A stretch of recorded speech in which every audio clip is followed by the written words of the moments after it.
सभी प्रशिक्षुओं को मेरा नमस्कार। आप सभी का हमारे चैनल टीएसपी क्लासेस में बहुत बहुत स्वागत है। तो दोस्तों, आज हम इस वीडियो में बात करेंगे यूपी डीएलएड अर्थात बीटीसी सेकंड सेमेस्टर के अति लघु उत्तरीय प्रश्न, जो कि पवन सीरीज का ये अति लघु उत्तरीय प्रश्न है। इसके पहले राजन सीरीज के अति लघु उत्तरीय प्रश्न, बहुविकल्पीय प्रश्न और लघु उत्तरीय प्रश्न को कराया जा चुका है।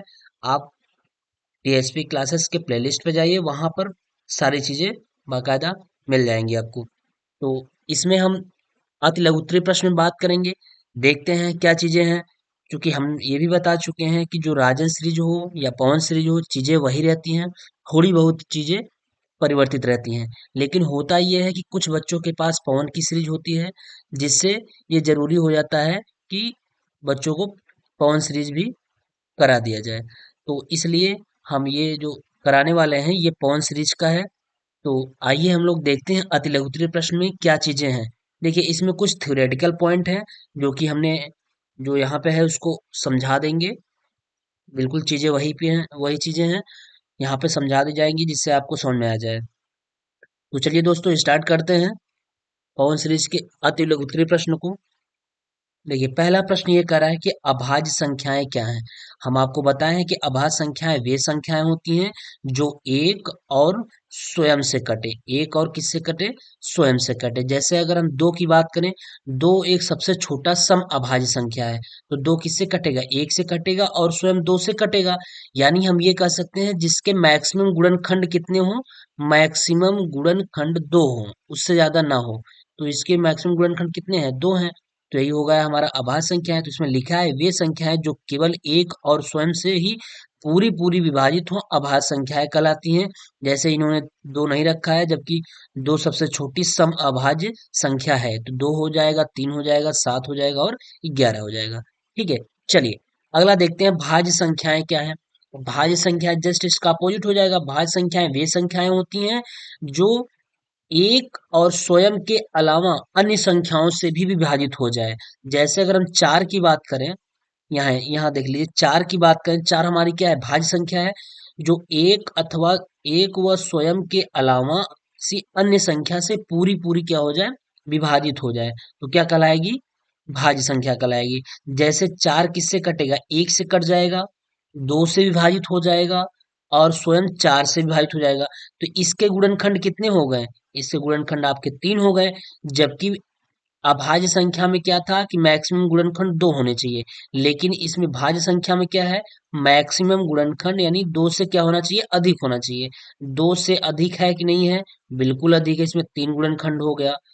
अगर हम इसी प्रकार आठ की बात करें तो आठ एक से कटेगा, दो से कटेगा, चार से कटेगा और किससे कटेगा?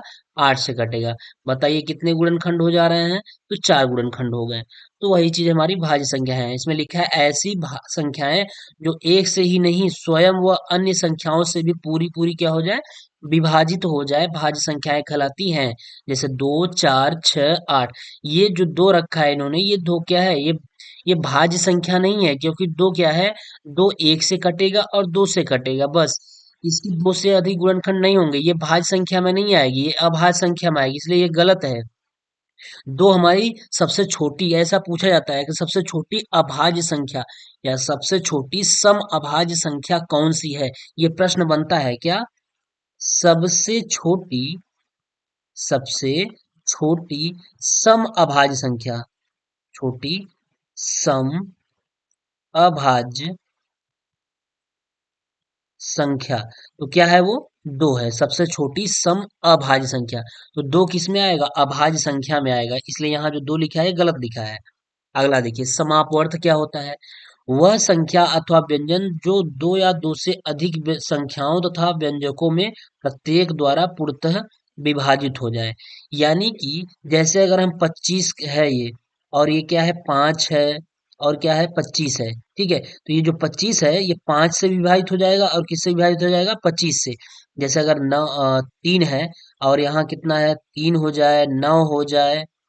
ठीक है, या बात बात कर लीजिए यहाँ पे से 27 है, 3 हो जाए, 9 हो जाए, 27 हो जाए। तो ये हमारी जो 27 है ये समापवर्त होगी, क्योंकि ये 3 से विभाजित हो जाएगी, 9 से भी हो जाएगी और 27 से भी हो जाएगी।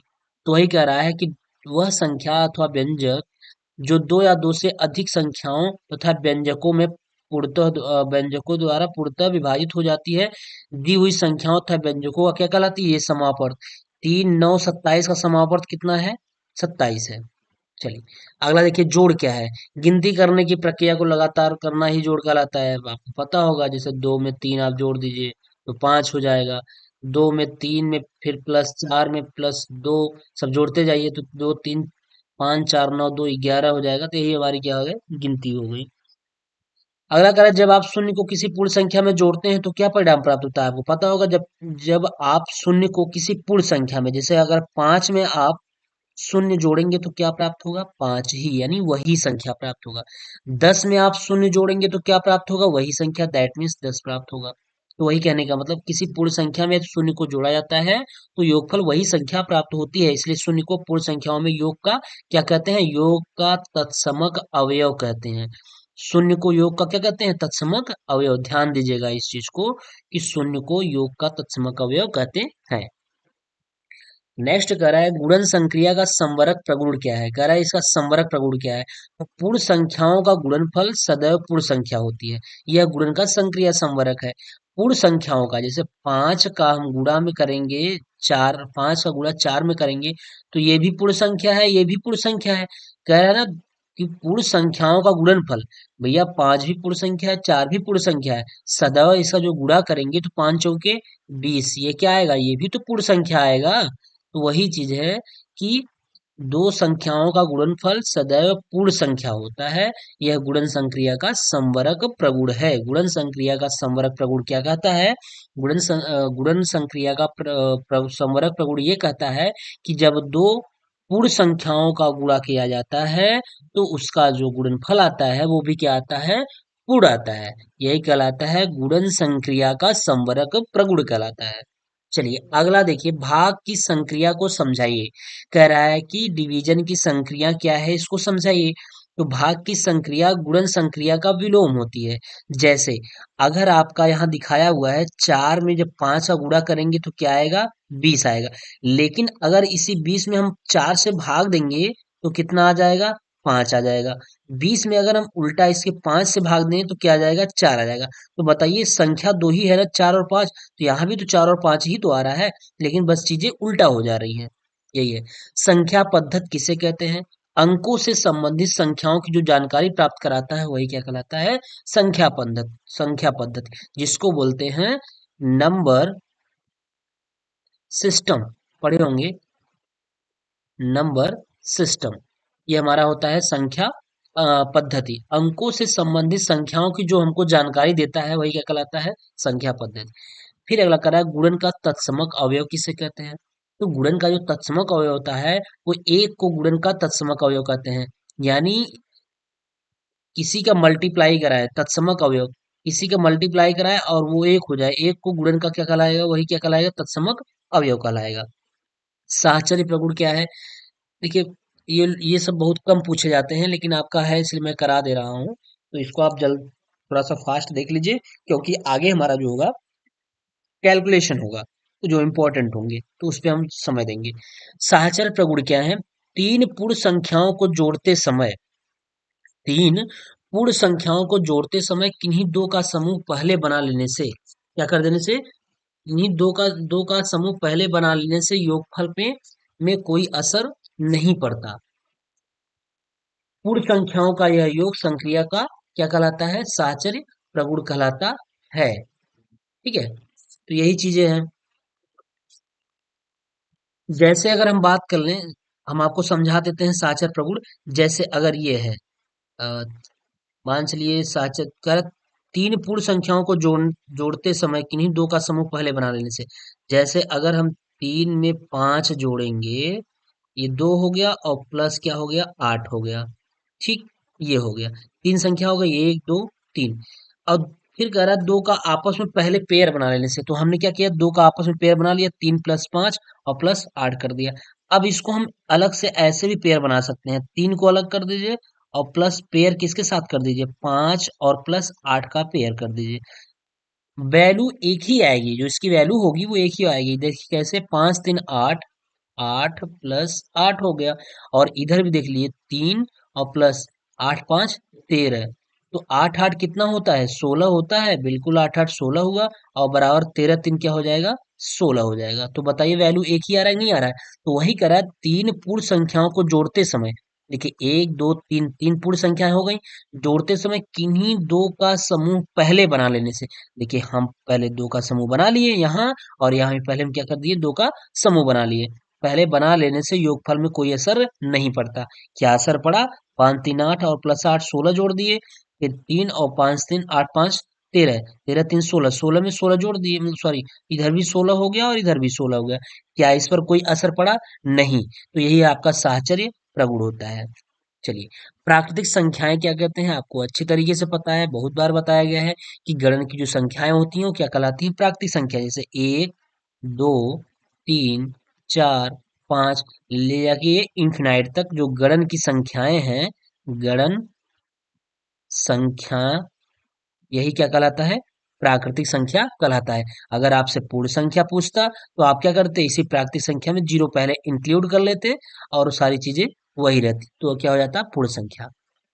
चलिए, सबसे छोटी प्राकृतिक संख्या क्या है आपको पता है? सबसे छोटी प्राकृतिक संख्या क्या होती है? एक से ही तो स्टार्ट होती है, तो सबसे छोटी प्राकृतिक संख्या हमारी एक हो जाती है। पूर्णांक क्या है? सभी पूर्ण संख्याएं तथा ऋणात्मक संख्याएं पूर्णांक कहलाती हैं। पूर्णांक में धनात्मक भी आता है और ऋणात्मक भी आता है। जैसे आई, पूर्णांक को आई से प्रदर्शित करते हैं, -3 -2 -1 फिर 0 फिर 1 2 3, यानी माइनस वाला भी आ गया और प्लस वाला भी आ गया। अगर अब यही पूछ रहा है धन पूर्णांक, तो धन पूर्णांक कौन सा होगा? ये जो धन वाला वाला है ये सब क्या होगा? धन पूर्णांक होगा। यानी सभी प्राकृतिक संख्याएं धन पूर्णांक कहलाती हैं। और ऋण पूर्णांक सभी ऋणात्मक संख्याएं ऋण पूर्णांक कहलाती हैं। यानी ये ऊपर देखिए जो लिखा है -3 लिखा है, -3 -2 -1, ये सब क्या है? ऋण पूर्णांक संख्या कहलाती है। फिर कह रहा है दो परिमेय संख्याओं p अपान q तथा r अपान q का योगफल क्या होगा? कह रहा है इसको जोड़ना है। तो चलिए जोड़ के हम दिखा देते हैं। p बट्टा q और प्लस r बटा क्या है? q है। इसका एलसीएम कितना होगा? हर बराबर है तो q ही होगा, तो ऊपर वाला जुड़ जाएगा।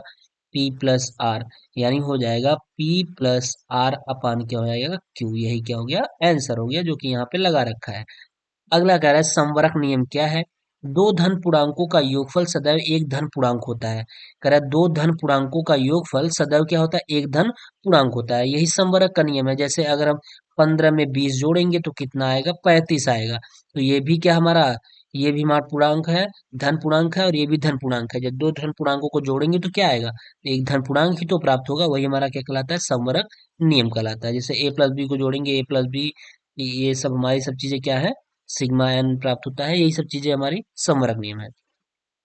फिर साहचर नियम क्या है? यदि तीन पूर्णांकों जैसे 3 और 5 के योग में 8 को जोड़ने पर वही योगफल, ये हम अभी साहचर नियम बताएं।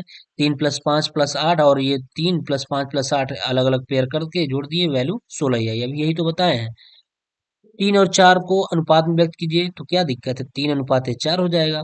5 और 6 अनुपाते है तो 5 अनुपात 6 हो जाएगा। ए अनुपात बी है तो ए अनुपात बी हो जाएगा। बस यही है, इसी तरीके से उसको व्यक्त करते हैं। फिर कह रहा है दो संख्याओं में अनुपात 5 अनुपात 3 है, इनमें प्रथम पद तथा द्वितीय पद। देखिए ये वाला फर्स्ट, प्रथम, ये फर्स्ट होता है, ये सेकंड होता है। यानी ये प्रथम पद होता है और ये द्वितीय पद होता है। तो प्रथम पद 5 है, द्वितीय पद 3 है। प्रथम पद 5 है, द्वितीय पद 3 है।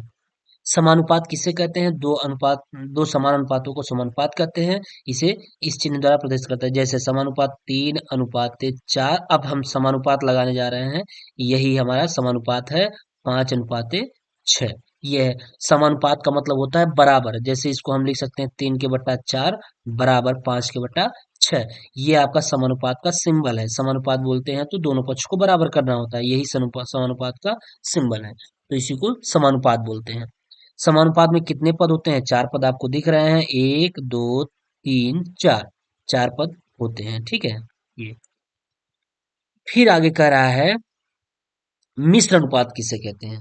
क्या चीज? मिश्र अनुपात। तो देखिए मिश्र अनुपात क्या होता है? अनुपातों को निरूपित करने वाली भिन्नों को गुणा करने पर प्राप्त गुणनफल उन अनुपातों का मिश्रित अनुपात कहलाता है। जैसे अगर हम ऐसे कर लें, 3/4 कर लें, 3/4 इंटू, अगर हम 4/7 कर लें, और ठीक, और 3/4, 4/7, 7। ये आपका मिश्र अनुपात में ही हो जाएगा, 4×3 = 12 और 7×4 = 28 हो जाएगा, यानी 12/28 से ही मिश्र अनुपात हो गया।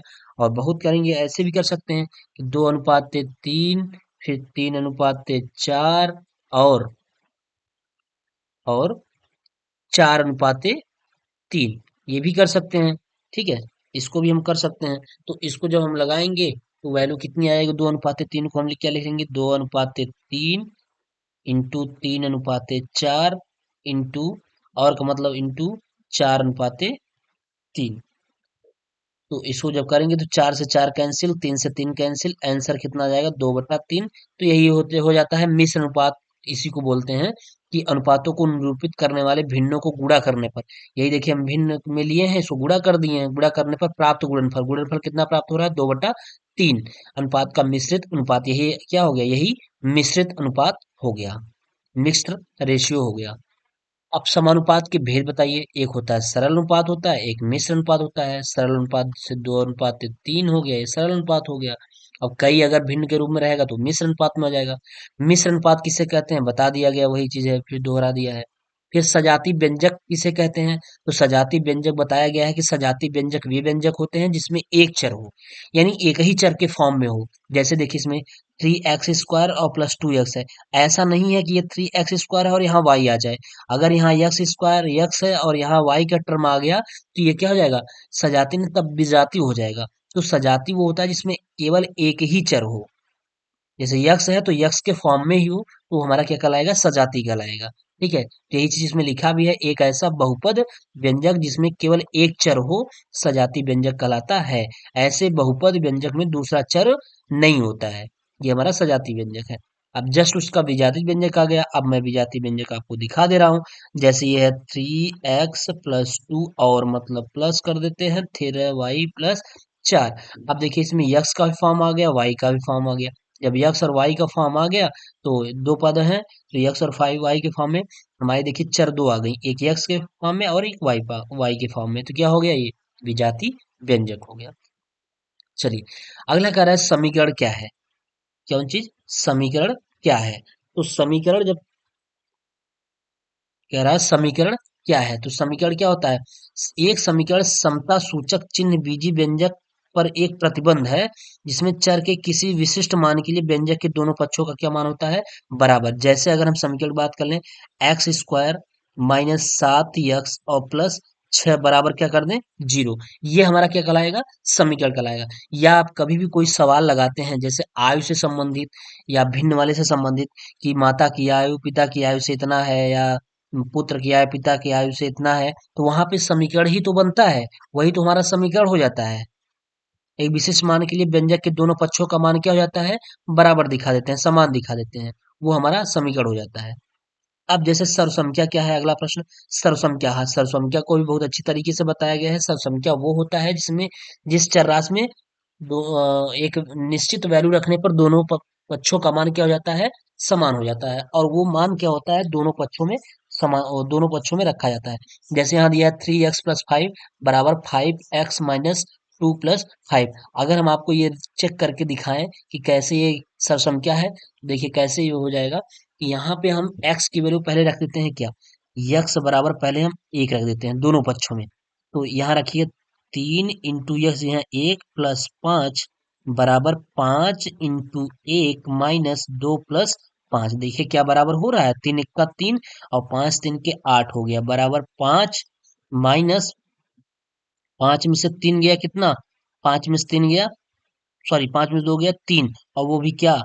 प्लस वाला हो जाएगा 3। तो 8 बराबर क्या हो गया? 8 बराबर 8 हो गया। तो ये तो यक्स बराबर 1 के लिए हो गया।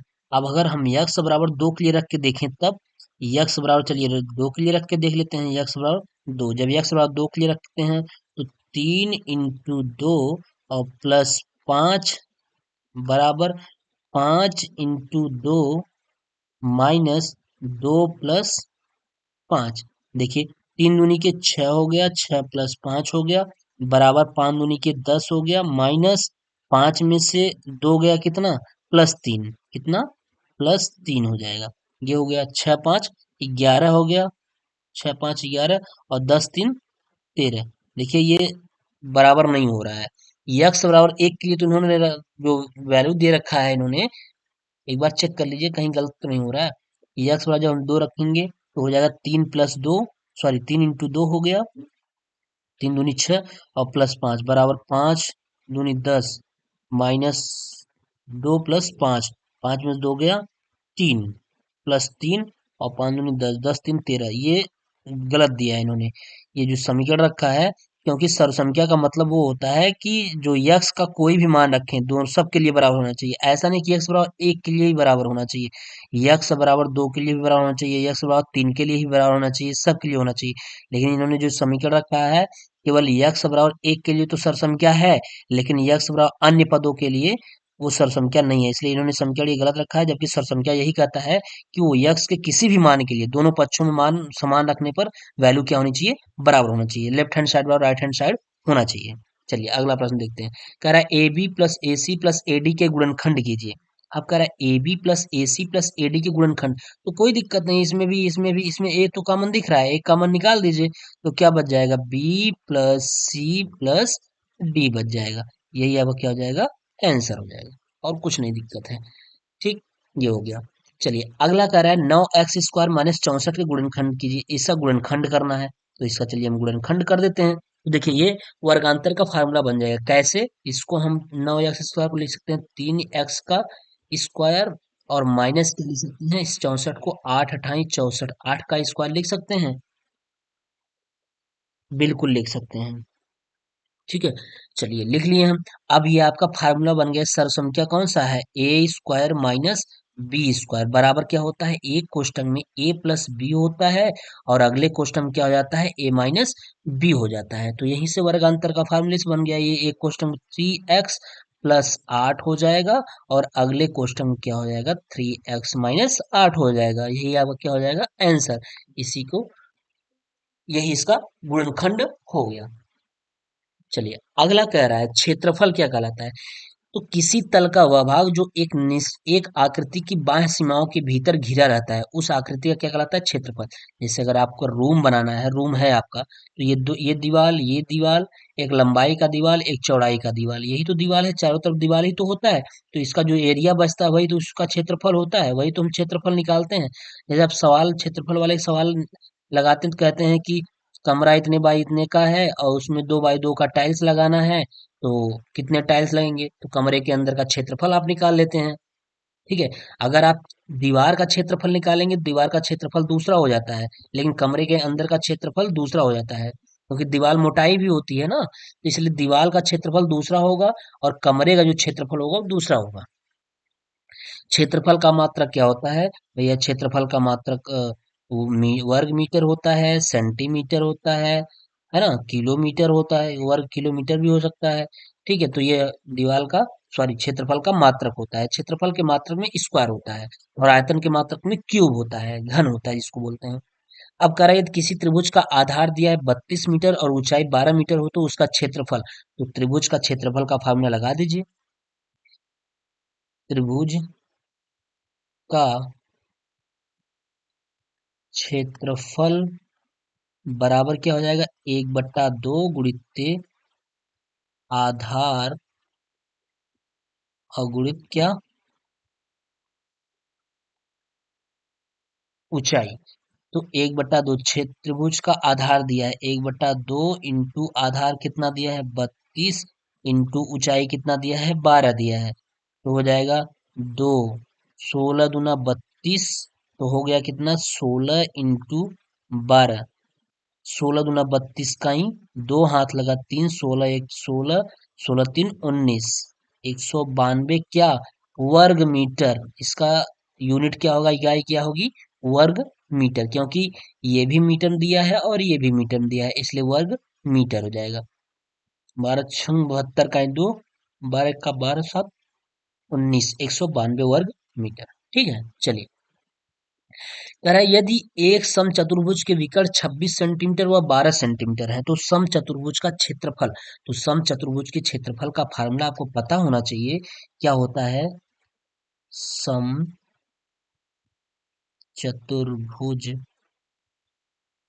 का क्षेत्रफल बराबर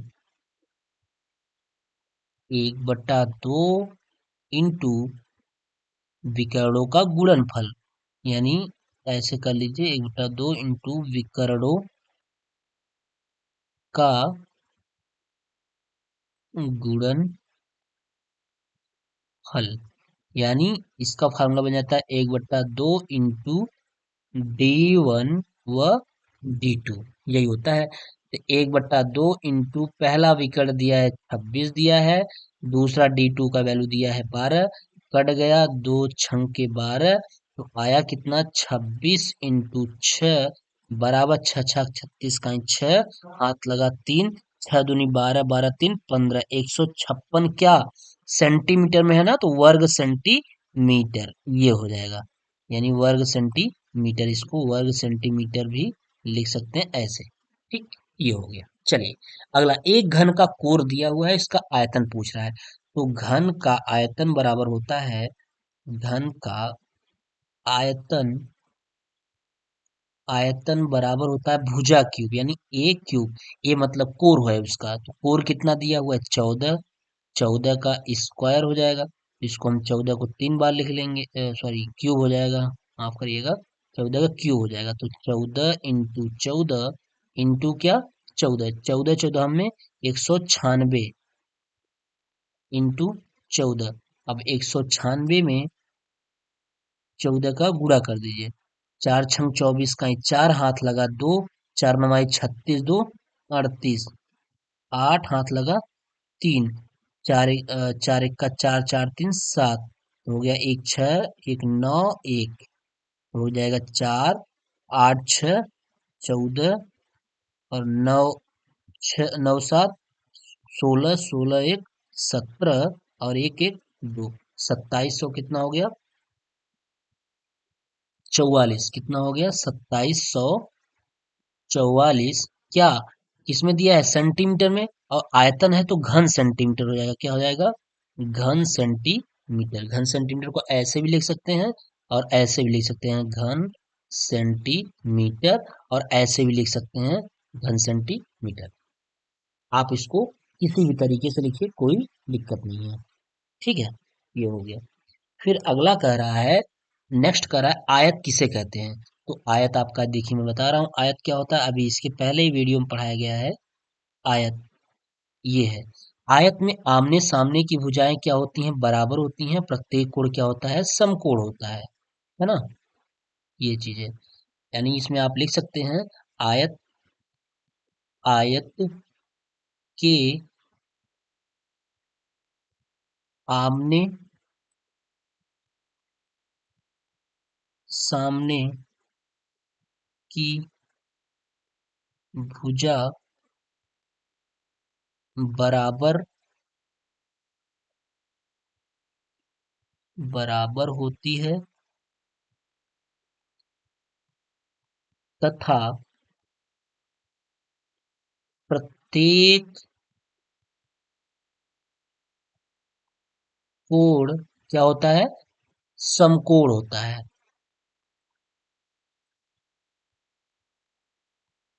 होता है, ये हुआ इसका क्षेत्रफल तथा परिमाप।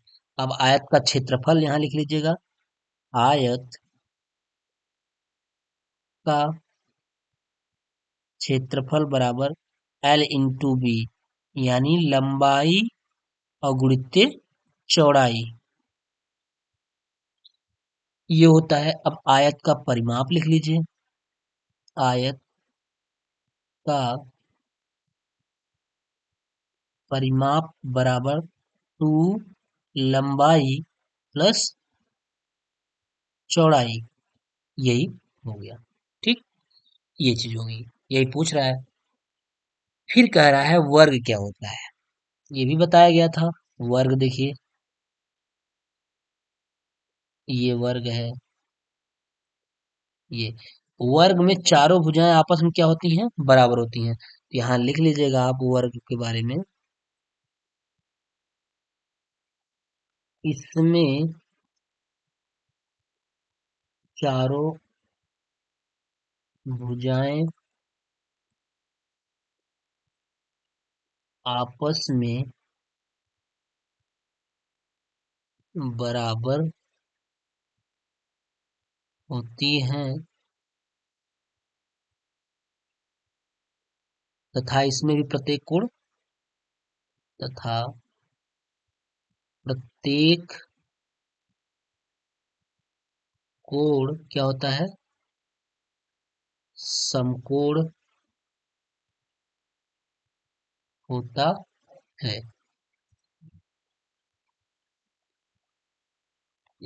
ठीक है, प्रत्येक कोण क्या होगा, समकोण होता है। क्षेत्रफल पूछ रहा है तो वर्ग का क्षेत्रफल बराबर क्या होता है, भुजा स्क्वायर। अगर वर्ग का परिमाप पूछे तो वो भी लिख लीजिए, वर्ग का परिमाप बराबर 4 × भुजा, 4 × A, क्योंकि इसमें ये सब क्या होती हैं, बराबर होती हैं। त्रिभुज का क्षेत्रफल ज्ञात करने का फार्मूला तो लिख लीजिए, त्रिभुज का क्षेत्रफल बराबर 1/2 इंटू आधार गुणित ऊंचाई, ये फार्मूला होता है। अब कह रहा है, ये तो आपका हो गया त्रिभुज का क्षेत्रफल हो गया। अब पूछ रहा है, अगला पूछ रहा है अवर्गीकृत आंकड़े क्या है। देखिए, अवर्गीकृत आंकड़ा क्या होता है, ये होता है ऐसा अव्यवस्थित आंकड़ा होता है जिसको हम देख करके तुरंत ये निष्कर्ष नहीं निकाल सकते, वही हमारा क्या कहलाता है, अवर्गीकृत आंकड़ा। तो हम इसको लिख सकते हैं कि ऐसे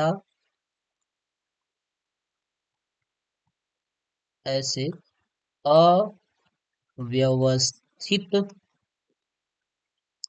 आंकड़े आंकड़े जिसको देखकर जिसको देखकर तुरंत कोई कोई निष्कर्ष निष्कर्ष न निकाला जा सके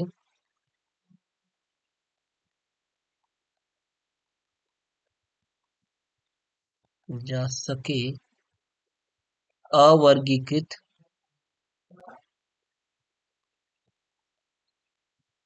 आंकड़ा कहलाता है। ठीक, ये है। हम इसको निष्कर्ष नहीं निकाल सकते कि इसमें क्या होगा, कैसे क्या चीजें होंगी, उसको हल करके ही निकाला जा सकता है। चलिए, अगला देखिए, वर्ग अंतराल। अब वर्ग अंतराल का क्या कहलाता है, हम जब अभी आपको बारंबारता वर्ग अंतराल पढ़ाए थे, उसमें अच्छी तरीके से आपको बताया गया था कि वर्ग अंतराल क्या चीजें होती हैं। तो उसमें क्या होता है, एक समूह होता है। हम इसको कह सकते हैं वे समूह जिसके द्वारा आंकड़ों को अलग किया जाता है। यानी वे समूह, एक मिनट, वे समूह जिसके द्वारा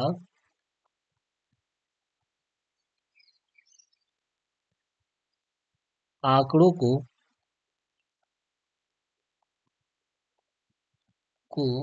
अलग किया जाता है अलग किया जाता है, वर्ग अंतराल कहलाता है। वर्ग अंतराल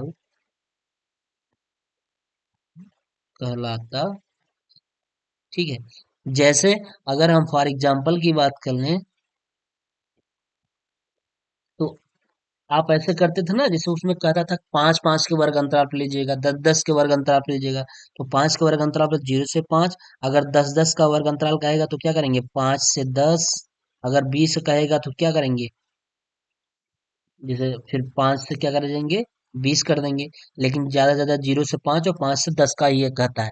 अब इसका मतलब क्या होता है कि बहुत सारा नंबर दिया रहता है, जैसे 2 दे देगा, 4 दे देगा, 6 दे देगा, 12 दे देगा, 15 दे देगा। तो इसमें छांटना होता है 0 से 5 के अंतर्गत कौन आ रहे हैं। तो 0 से 5 के अंतर्गत 2 और 4 आ रहा है। तो 0 से 5 के अंतर्गत कितने आएंगे, कितने आंकड़े आएंगे, 2 आंकड़े आएंगे। 5 से 10 के बीच में कौन सा आंकड़ा आएगा, देखिए इसमें 6 लिखा है, तो केवल क्या हो जाएगा, 6, यानी एक आंकड़ा आएगा। कितना आएगा, एक आंकड़ा आएगा। वही चीज तो अभी सवाल सारा बताया गया है, चीजें बताई गई हैं कि वर्ग अंतराल क्या होता है, बारंबारता क्या होता है, तोरण क्या होता है, और वहां पे एक आपको टेलीग्राफ भी खींचना बताया गया था, टेली चिन्ह क्या है, तो वो सब सारी चीजें बताई गई हैं। अब फिर से देखिए वही बारंबारता आ गई। तो बारंबारता में क्या होता है कि कोई चीज कितनी बार दोहराई गई है, वही उसका बारंबारता होती है। कोई डाटा कितनी बार आया है, बारंबारता मतलब कोई डाटा कितनी बार आया है, कितनी बार आया है, बारंबारता बताता है आपका।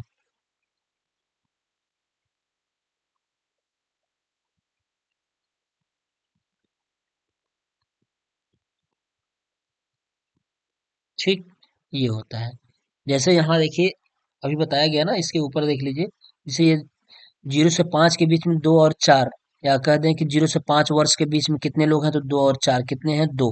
तो यही इसका तो बारंबारता है ना, यही तो बारंबारता है, तो यही चीजें हैं। फिर सर्वांग समता की अवधारणा स्पष्ट करिए। सर्वांग समता की भी बताया गया है कि कब कब चीजें सर्वांग हो जाती हैं। लेकिन यहाँ पे लिखा है, एक जैसी दिखने वाली वस्तुओं को यदि किसी धरातल पर रखा जाए तो उन्हें एक दूसरे को पूर्ण रूप से क्या कर लें, ढक लें, तो उन्हें एक दूसरे का सर्वांग कहते हैं। जैसे ए और बी है, सी और डी है, ये दोनों लाइनें समान है, बराबर बराबर की हैं, इसलिए क्या है, ये सर्वांग है। क्या है ये, सर्वांगसम है। ठीक है। सर्वांगसम आकृति किसे कहते हैं, जिन दो आकृतियों का आकार एक माप समान हो, जिन्हें एक विशेष प्रकार की आकृति से पहचाना जा सके, उन्हें क्या कहलाते हैं, उन्हें क्या कहते हैं, सर्वांगसम आकृति कहते हैं। अभी बताएं कि एक समान आकृति के होगा तो क्या कहलाएगा, सर्वांगसम कहलाएगा। ठीक है। अध्यारोपण क्या होता है, जब दो सर्वांगसम आकृतियां होती हैं जिनकी माप वह आकार समान होता है परंतु उनकी स्थिति भिन्न होती है। यानी माप तो समान होगा लेकिन उसकी स्थिति भिन्न होगी, और उसके साथ साथ वो एक दूसरे पे अध्यारोपित हो जाते होंगे, यानी एक दूसरे को ढक लेते होंगे। वही हमारा क्या कहलाता होगा, अध्यारोपण। देख लेते हैं कि उनकी स्थिति भिन्न भिन्न होती है। भिन्न होती है, एक आकृति को दूसरी आकृति पर रखने पर, यानी उसके ऊपर रखने पर वह पूर्ण रूप से उसको क्या कर लेती है, ढक लेती है। तो दो वस्तुओं के इस प्रकार से तुलना करने को अध्यारोपण विधि कहते हैं। ठीक है, ये अध्यारोपण हो गया। यानी कि सर्वांगसम जैसी आकृति रहेगी लेकिन उसकी स्थिति भिन्न रहेगी, अलग रहेगी, और एक दूसरे के ऊपर रखने पर वो उसको पूरी तरीके से क्या कर लेगी, ढक लेगी, तो वही क्या कहलाएगा, अध्यारोपण विधि कहलाएगी। अब देखिए, त्रिभुजों की सर्वांगता समता से क्या तात्पर्य है, बहुत ही इंपॉर्टेंट है, इसको जानना बहुत जरूरी है। ये त्रिभुज की सर्वांग समता के शर्तें, यहाँ पे ये जो शर्तें हैं ये ज्यादा इंपॉर्टेंट है। त्रिभुजों की सर्वांग समता से क्या तात्पर्य है, यदि एक त्रिभुज दूसरे त्रिभुज को पूर्ण रूप से क्या कर ले, ढक ले, क्या कर ले, ढक ले, ढक ले, तो इसे त्रिभुज की सर्वांग समता कहा जाता है। ये तो बात ठीक है। अब यहाँ इंपॉर्टेंट ये आता है कि त्रिभुजों की सर्वांग समता की क्या शर्तें हैं। तो पहला शर्त ये है त्रिभुज की कि निम्न प्रकार से 3 शर्त हैं। एक तो कोण भुजा कोण, यानी हम बताए हैं अभी इसके पहले वाले में, को भू को, 3 शर्त है, को भू को, फिर उसके बाद भू, भू को भू, उसके बाद तीसरा है भू, भू, भू। अंग्रेजी में इसको ऊपर वाले कहेंगे ए, यस, ए, यानी एंगल, साइड एंगल। और इसको क्या कहेंगे, इसको कहेंगे साइड एंगल साइड। और इसको क्या कहेंगे, साइड साइड साइड।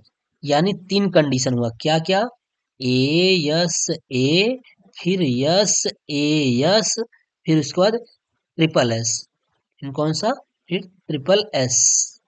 ये ये चीजें हमारी क्या होंगी, सर्वांग क्षमता के शर्त को दर्शाएंगी। तो यही चीजें यहाँ पे लिखी है। अगर आपको ये चीजें पता है, और अभी इसके पहले बताए भी हैं, त्रिभुज बना के वहां त्रिभुज दिखाया भी गया है कि जब किसी दो त्रिभुज है उसमें 2 कोण और एक भुजा भी आपस में बराबर हो गई ना, तभी वो त्रिभुज सर्वांशम होगा। अगर दूसरे कंडीशन में यह है कि अगर एक दो भुजा और एक कोण भी बराबर है तब भी सर्वांग है। अगर तीनों भुजाएं आपस में बराबर हैं तब भी सर्वांग है। ये चीजें हैं, तो वही चीजें बताया गया है इसमें। ठीक है। फिर कह रहा है, अगला सवाल क्या कह रहा है, पूर्ण संख्या 6, 9 और 11 को लेकर गुणा के साचर नियम की पुष्टि कीजिए। कह रहा है पूर्ण संख्या को लेकर के गुणा के साचर नियम क्या करना है, पुष्टि करना है। साचर का नियम अभी बताया गया था कि साचर का नियम क्या है, आप वहां से कर सकते हैं। साचर नियम वो पूर्ण गुणा लेगा कि शास्त्र नियम की पुष्टि करना है, तो इसको आप बताइएगा, मुझे कमेंट करिएगा कि इसका आंसर कितना होगा, क्योंकि इसके पहले ही बताया गया है शास्त्र नियम की पुष्टि करना, कैसे पुष्टि करेंगे हम। ठीक है, ये चीजें हैं। चलिए अगला देखिए, कह रहा है रेखी समीकरण क्या है। रेखी समीकरण क्या है, इसमें पूछ रहा है रेखी समीकरण क्या है, तो रेखी समीकरण वही होता है, जैसे देखिए इसमें कोई घात ना लगा हो, वो हमारा क्या कहलाता है, रेखी समीकरण। ऐसा समानता सूचक कथन जिसमें प्रयुक्त चर की घात क्या हो, एक हो। जैसे इसकी भी घात एक है, इसकी भी घात है, इसकी भी घात एक है, तो ये क्या कहलाता है, हमारा लीनियर इक्वेशन कहलाता है। लीनियर इक्वेशन कहलाता है, यही लीनियर इक्वेशन हो जाता है। और इसमें समानता सूचक का मतलब क्या होता है, बराबर होता है। क्या होता है, बराबर। तो यक्स प्लस वन बराबर दो को हल कीजिए, इसको हल कर दीजिए। ये रेखीय समीकरण है, यक्स प्लस वन बराबर दो दिया है, तो यक्स बराबर क्या हो जाएगा, दो, और एक को उधर पंक्षांतर कर दीजिए, तो यक्स बराबर कितना आ गया, एक आ गया। यही सब क्या हो गया, आंसर हो गया। ठीक, ये हुआ। फिर कह रहा है यक्स माइनस चार और यक्स प्लस सात का गुणनफल ज्ञात कीजिए। क्या करना है, गुणनफल ज्ञात करना है। तो चलिए गुणनफल ज्ञात कर लेते हैं, यक्स माइनस चार का गुणा करते हैं यक्स प्लस सात में, कर दीजिए। यक्स का पहले यक्स में करेंगे तो क्या हो जाएगा, यहाँ देख लीजिए, यक्स का यक्स में करेंगे तो एक्स स्क्वायर हो जाएगा। फिर यक्स का सात में करेंगे तो प्लस दोनों में है तो ये सात एक्स हो जाएगा। फिर अब माइनस चार का इन दोनों में कर दीजिए। अब ये माइनस है और ये प्लस है, तो प्लस माइनस से माइनस, और यक्स का जब जब चार का गुणा यक्स में होगा तो कितना हो जाएगा, चार एक्स हो जाएगा। कितना हो जाएगा, चार एक्स। और फिर प्लस माइनस माइनस, चार का गुणा जब सात में करेंगे, सात चौके 28 हो जाएगा। तो इसको हम एक लाइन में और लिख सकते हैं कि एक्स स्क्वायर प्लस सात एक्स और चार एक्स, सात एक्स में से चार एक्स गया कितना, जिसका जो अंक बढ़ा रहता है उसी का चिन्ह लगता है, तो सात एक्स बड़ा है तो इसलिए इसका चिन्ह प्लस है, तो सात में से चार गया कितना, तीन एक्स, और माइनस कितना आ जाएगा, 28। यही आपका क्या हो गया, आंसर हो गया, गुणा, यही गुणनफल हो गया।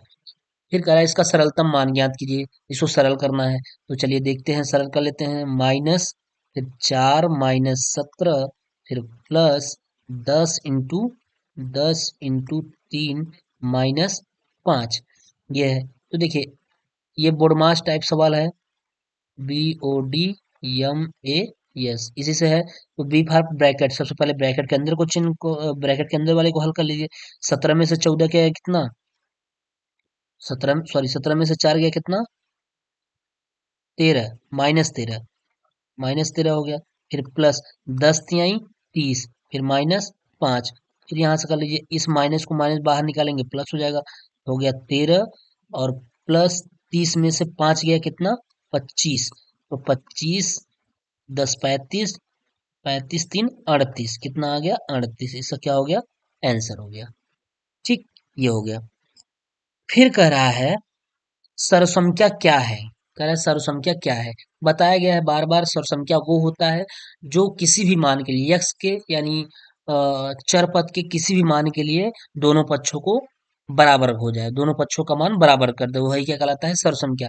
ऐसा समानता सूचक बीजी कथन जो चर के प्रत्येक मान के लिए, चर के किसी एक मान, स्पेशली एक मान के लिए नहीं, कि यह चर के यक्स बराबर एक के ही, ये केवल नहीं, यक्स बराबर एक रखिए, चाहे यक्स बराबर दो रखिए, चाहे यक्स बराबर पांच रखिए, चाहे यक्स बराबर 20 रखिए, किसी भी मान के लिए दोनों पक्षों में वही मान रखने पर दोनों पक्षों की वैल्यू क्या हो जानी चाहिए, समान हो जानी चाहिए, तो वही कहलाता है। फिर सर्वसंख्या, अब ये दिया है, प्रश्न दिया है 2x+1 बराबर 2x+2 सर्वसंख्या है अथवा नहीं, चेक करना है क्या सर्वसंख्या है। तो चलिए हम चेक कर लेते हैं। तो 2x+1 बराबर 2x+2, ये है।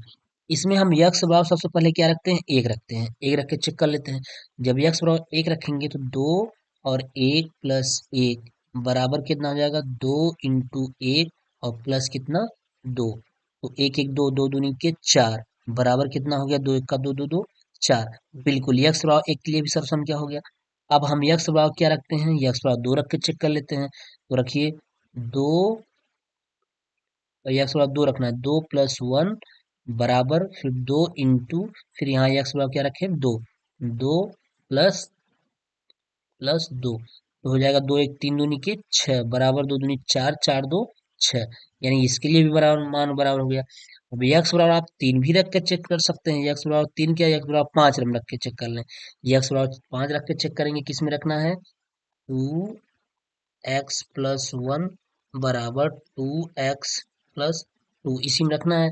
यक्स बराबर 5 रख लेते हैं, तो 5+1 बराबर कितना हो जाएगा, 2 × 5 और +2, 5 एक 6, 6 दूनी के 12 बराबर कितना, 5 दूनी के 10, 10 2 12, ये हो गया।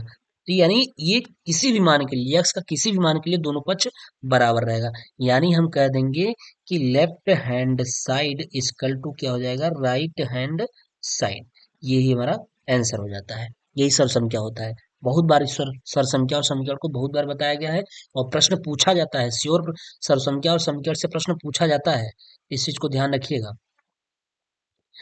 फिर कह रहा है गुणनखंड x³ y - x y³ का गुणनखंड ज्ञात कीजिए। देखिए इसका गुणनखंड ये ज्ञात किया है, मैं आपको बता देता हूँ, करना कुछ नहीं है। इसमें देखिए एक्स वाई इसमें भी है, एक्स वाई इसमें भी है, तो ऐसा करिए आप एक्स वाई कॉमन ले लीजिए। जब एक्स वाई कॉमन लेंगे तो एक एक्स घट जाएगा, तो इसमें एक्स स्क्वायर बचा रहेगा, बच गया, बिल्कुल बचा। वाई से तो वाई कैंसिल हो गया, फिर माइनस, अब देखिए इसमें यक्स है और इसमें भी केवल यक्स है, तो यक्स से यक्स कैंसिल हो गया, और इसमें y है, इसमें y³ है, तो एक हाथ कैंसिल कर देगा, तो क्या बचेगा, y²। अब ये आपका वर्गांतर का फार्मूला बन गया। वर्गांतर का सर्वसंख्या a² - b² बराबर क्या होता है, एक क्वेश्चन में a+b और अगले क्वेश्चन क्या होता है a-b। तो क्या हो जाएगा, अब इसको हम हल करेंगे तो एक्स वाई, और एक क्वेश्चन में x+y हो जाएगा, और अगले क्वेश्चन क्या हो जाएगा, x-y हो जाएगा। यही आपका क्या हो गया, आंसर हो गया। ठीक है, ये चीज हो गई, 2015 में ये प्रश्न पूछा गया है। अब देखिए आ गया ये प्रश्न फिर से, कई बार बताया गया है कि एक बगीचे में 2025 पौधे लगे हैं। कितने पौधे लगे हैं, 2025 पौधे लगे हैं। प्रत्येक पंक्ति में उतने ही पौधे लगे हैं जितनी बगीचे में कुल पंक्तियां हैं। तो प्रत्येक पंक्ति में कुल कितने पौधे लगे हैं, तो इसमें दे रखा है इन्होंने 45। देखिए कैसे, कि हम मान लेते हैं प्रत्येक पंक्ति में कुल कितने पौधे लगे हैं, माना लगाए गए पौधे बराबर कितने हो जाएंगे, पौधे बराबर मान लिए कितना, यक्स। अब थोड़ा ध्यान दीजिएगा, कह रहा है कि 2000, एक बगीचे में 2025 पौधे लगे हैं। एक बगीचे में प्रत्येक पंक्ति में, यहाँ थोड़ा सा मान लीजिए, माना प्रत्येक पंक्ति में, यहाँ लगे, यहाँ मानिए माना प्रत्येक पंक्ति में लगाए गए पौधों की संख्या यक्स है। तो अब ये कह रहा है कि प्रत्येक पंक्ति में उतने ही पौधे लगे हैं जितने बगीचे में कुल पौधे हैं, यानी पौधे और पंक्तियों की संख्या समान है। पौधे अगर यक्स हैं तो पंक्ति भी कितनी हो जाएगी, यक्स ही हो जाएगी। तो कुल कितने हो जाएंगे, तो यक्स इंटू यक्स, यानी पंक्ति गुणित पौधे। पंक्ति अगर एक पंक्ति ये बनी है तो उसमें उतने ही पौधे लगे होंगे, तो पंक्ति इंटू पौधे बराबर कुल कितना, 2025। तो एक्स स्क्वायर बराबर हो गया कितना, यक्स स्क्वायर बराबर 2025। ये सवाल बार बार बताया गया है, तो यक्स का बराबर हो जाएगा, इसका इधर से करड़ी हो जाएगी 2025। 2025 जो होता है ये 45 का वर्गमूल होता है। अब 45 45 में 2025 पूरा कर लेंगे तो पता चल जाएगा, 5 × 5 = 25 का 5 हाथ लगा दो, 5 चौके 20 2 22, 4 पंचे 20 का 0, 4 चौके 16 16 2 18, ये हो गया, तो 5 हो गया, 2 हो गया, 8 2 10 हो गया, और एक एक 2। देख लीजिए 2025 आया कि नहीं आया, बिल्कुल आया। 2025 का वर्गमूल क्या होता है, 45। फिर अगला कह रहा है एक वर्गाकार तार का क्षेत्रफल दिया है। कैसा है, वर्गाकार तार का क्षेत्रफल 144 वर्ग सेंटीमीटर है। इसे मोड़कर एक आयत बनाया गया है। यदि आयत की लंबाई 16 सेंटीमीटर है तो आयत की चौड़ाई की गणना कीजिए। तो देखिए जो वर्गाकार तार है उसका जो क्षेत्रफल है उसको मोड़ करके क्या बना दिया गया, आयत। तो जो वर्गाकार क्षेत्रफल, जो वर्गाकार तार का क्षेत्रफल था, अब वो किसका क्षेत्रफल हो जाएगा, वो आयत का हो जाएगा। यानी हम यहाँ लिख सकते हैं कि वर्गाकार वर्गाकार तार का क्षेत्रफल बराबर क्या लिख सकते हैं, आयत का क्षेत्रफल, ये बराबर हो जाएगा। ठीक है, तो बराबर कितना दिया है, 100 44। तो आयत का क्षेत्रफल फार्मूला क्या हो जाता है? आयत का आयत का क्षेत्रफल बराबर हो जाता है लंबाई गुणित चौड़ाई। अच्छा, अब वैल्यू आयत का क्षेत्रफल दे रखा है, वर्ग का क्षेत्रफल और आयत का क्षेत्रफल हम बराबर दिखा दिए। तो दिया है कितना? 144। तो ये हो जाएगा 144। 144 बराबर कितना? L into B.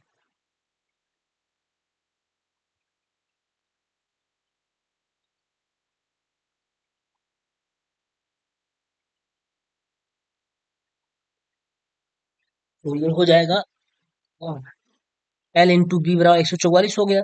अब यहाँ से लंबाई दिया है यानी एल का मान दिया है, तो हम यहाँ देख लीजिए, यहाँ सॉल्व कर देते हैं। इसके बाद से आप यहाँ देख लीजिएगा, एल इंटू बी बराबर हो जाएगा, एल इंटू बी बराबर कितना हो जाएगा? 144। एल की वैल्यू दे रखा है 16, यानी ये हो जाएगा 16 इंटू बी बराबर कितना? 144। तो बी इक्वल टू कितना हो जाएगा? 144 के बटा कितना? 16। तो अब भाग दे दीजिए। जब भाग दे देंगे तो आपका हो जाएगा कितना? 16 का भाग दे दीजिए तो 16, इसका जब भाग दे देंगे तो 16 नवैया 144 होता है। तो बी इक्वल टू कितना हो जाएगा? 9 क्या? सेंटीमीटर।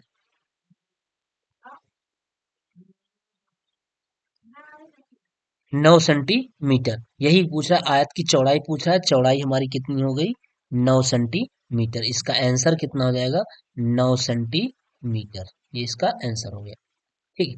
अगला प्रश्न कह रहा है, एक कक्षा में 3x² प्लस 5x-9 बालक एवं x² प्लस 5x+4 बालिकाएं पढ़ती हैं।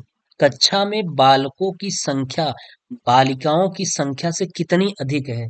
कितनी यही करता हूँ अधिक है? दवाइयाँ रखे हमने। कितनी अधिक है?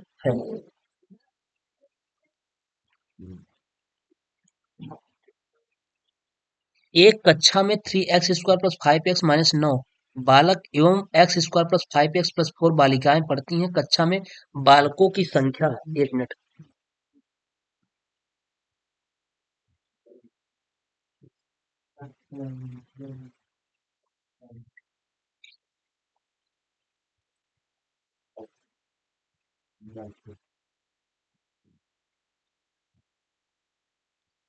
देखिए, एक कक्षा में 3x² प्लस 5x-9 बालक एवं x² प्लस 5x+4 बालिकाएं पढ़ती हैं। कक्षा में बालकों की संख्या बालिकाओं की संख्या से कितनी अधिक है? स्वाभाविक सी बात है, कक्षा में बालकों की संख्या क्या है?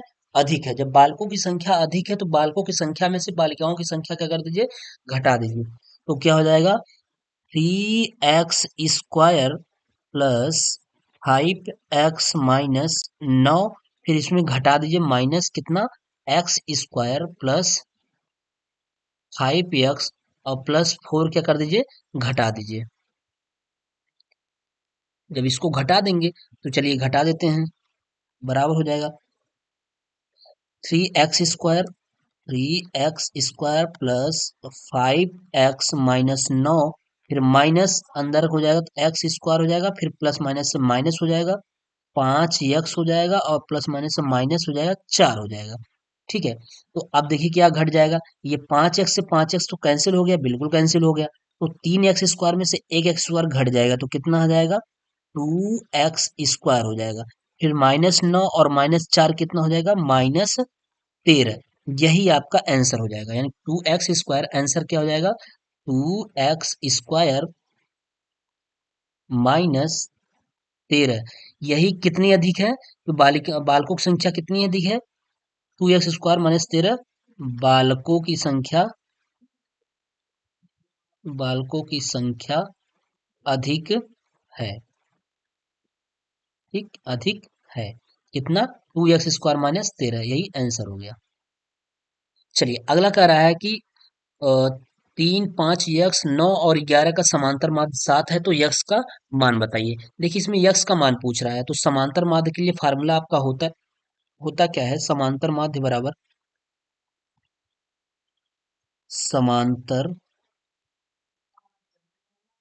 माध्य बराबर सभी पदों का योग, सभी पदों का योग बटे पदों की संख्या, बटे पदों की संख्या बराबर समांतर माध्य कितना दे रखा है, यहाँ देख लीजिए समांतर माध्य दे रखा है 7 दिया है, बराबर हो जाएगा सभी पदों का योग यानी क्या 3 + 5 + यक्स +9 और +11 बटा कितना हो जाएगा, इन पदों की संख्या जोड़ लीजिए कितने पद हैं 1 2 3 4 5, कुल कितने पद हैं 5 पद हैं।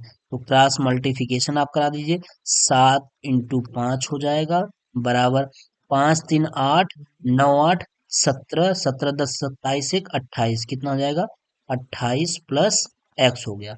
जोड़ दीजिए फिर से 5 3 8 और 11 8 19 19 से 20 20 8 28 हो गया। अब यहाँ से आपको यक्स निकालना है तो यक्स बराबर 7 × 5 = 35 कितना हो गया 35 और ये 28 को इधर कर देंगे माइनस हो जाएगा 28 हो जाएगा। तो 35 में से 15 में 60 गया 8 7 15 कितना हो गया 7 हो गया। एक्स की वैल्यू कितनी आ जाएगी 7, यही यक्स का मान पूछ रहा था तो यक्स की वैल्यू कितनी हो गई 7 हो गई। तो यक्स बराबर 7 आंसर हो जाएगा। ठीक फिर कह रहा है 9 अनुपाते यक्स समानुपाते समानुपाते यक्स अनुपाते 16 को तो यक्स का मान बताइए। देखिए 9 इस अनुपात को हम लिख सकते हैं 9 के बट्टा यक्स, इस अनुपात का मतलब होता है बटा और इस समानुपात का मतलब होता है बराबर होता है समानुपात। अब यक्स के बटा क्या लिखेंगे 16 लिखेंगे, एक्स के बटा क्या हो जाएगा 16 हो जाएगा। तो क्रॉस मल्टीप्लिकेशन आप करा दीजिए, तो क्रॉस मल्टीप्लिकेशन कराएंगे तो यक्स का यक्स में होगा तो एक्स स्क्वायर और बराबर कितना हो जाएगा 16 9 यानी मत पूरा करिए 16 × 9 रहने दीजिए। अब यहाँ से वर्गमूल लेना पड़ेगा, यक्स बराबर क्या हो जाएगा करड़ी में 16 × 9 हो जाएगा। तो 16 का वर्गमूल 4 होता है और 9 का वर्गमूल 3 होता है, तो 4 3 12 यक्स बराबर कितना आ गया 12, यही आपका आंसर हो गया। ठीक अगला प्रश्न देखिए, कह रहा है समीकरण x/3 + x/2 = 10 को हल कीजिए, इसको हल करना है।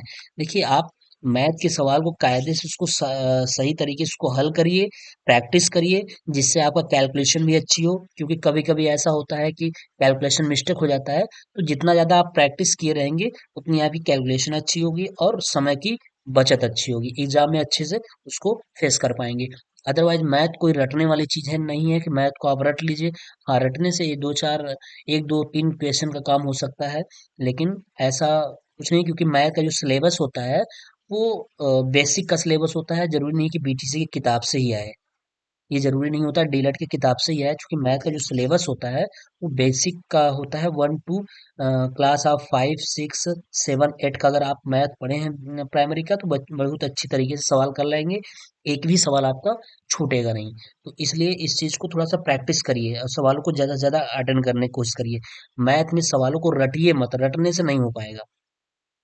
चलिए देखते हैं, समीकरण दिया है x/3 + x/2 = 10, इसको हल करना है तो क्या हो जाएगा x/3 और प्लस x के बटा क्या हो जाएगा 2 बराबर कितना हो गया 10। तो यहाँ इसका क्या हो जाएगा एलसीएम 6 को लेते हैं, बिल्कुल कर लेते हैं, 3 दूनी 6, 3 का भाग 6 में देंगे 2 बार जाएगा, 2 का गुणा ऊपर कर देंगे तो 2x हो गया। और इसी प्रकार यहाँ 2 का भाग 6 में देंगे 3 बार जाएगा, 3 का गुणा ऊपर x में कर देंगे कितना हो जाएगा 3x हो जाएगा।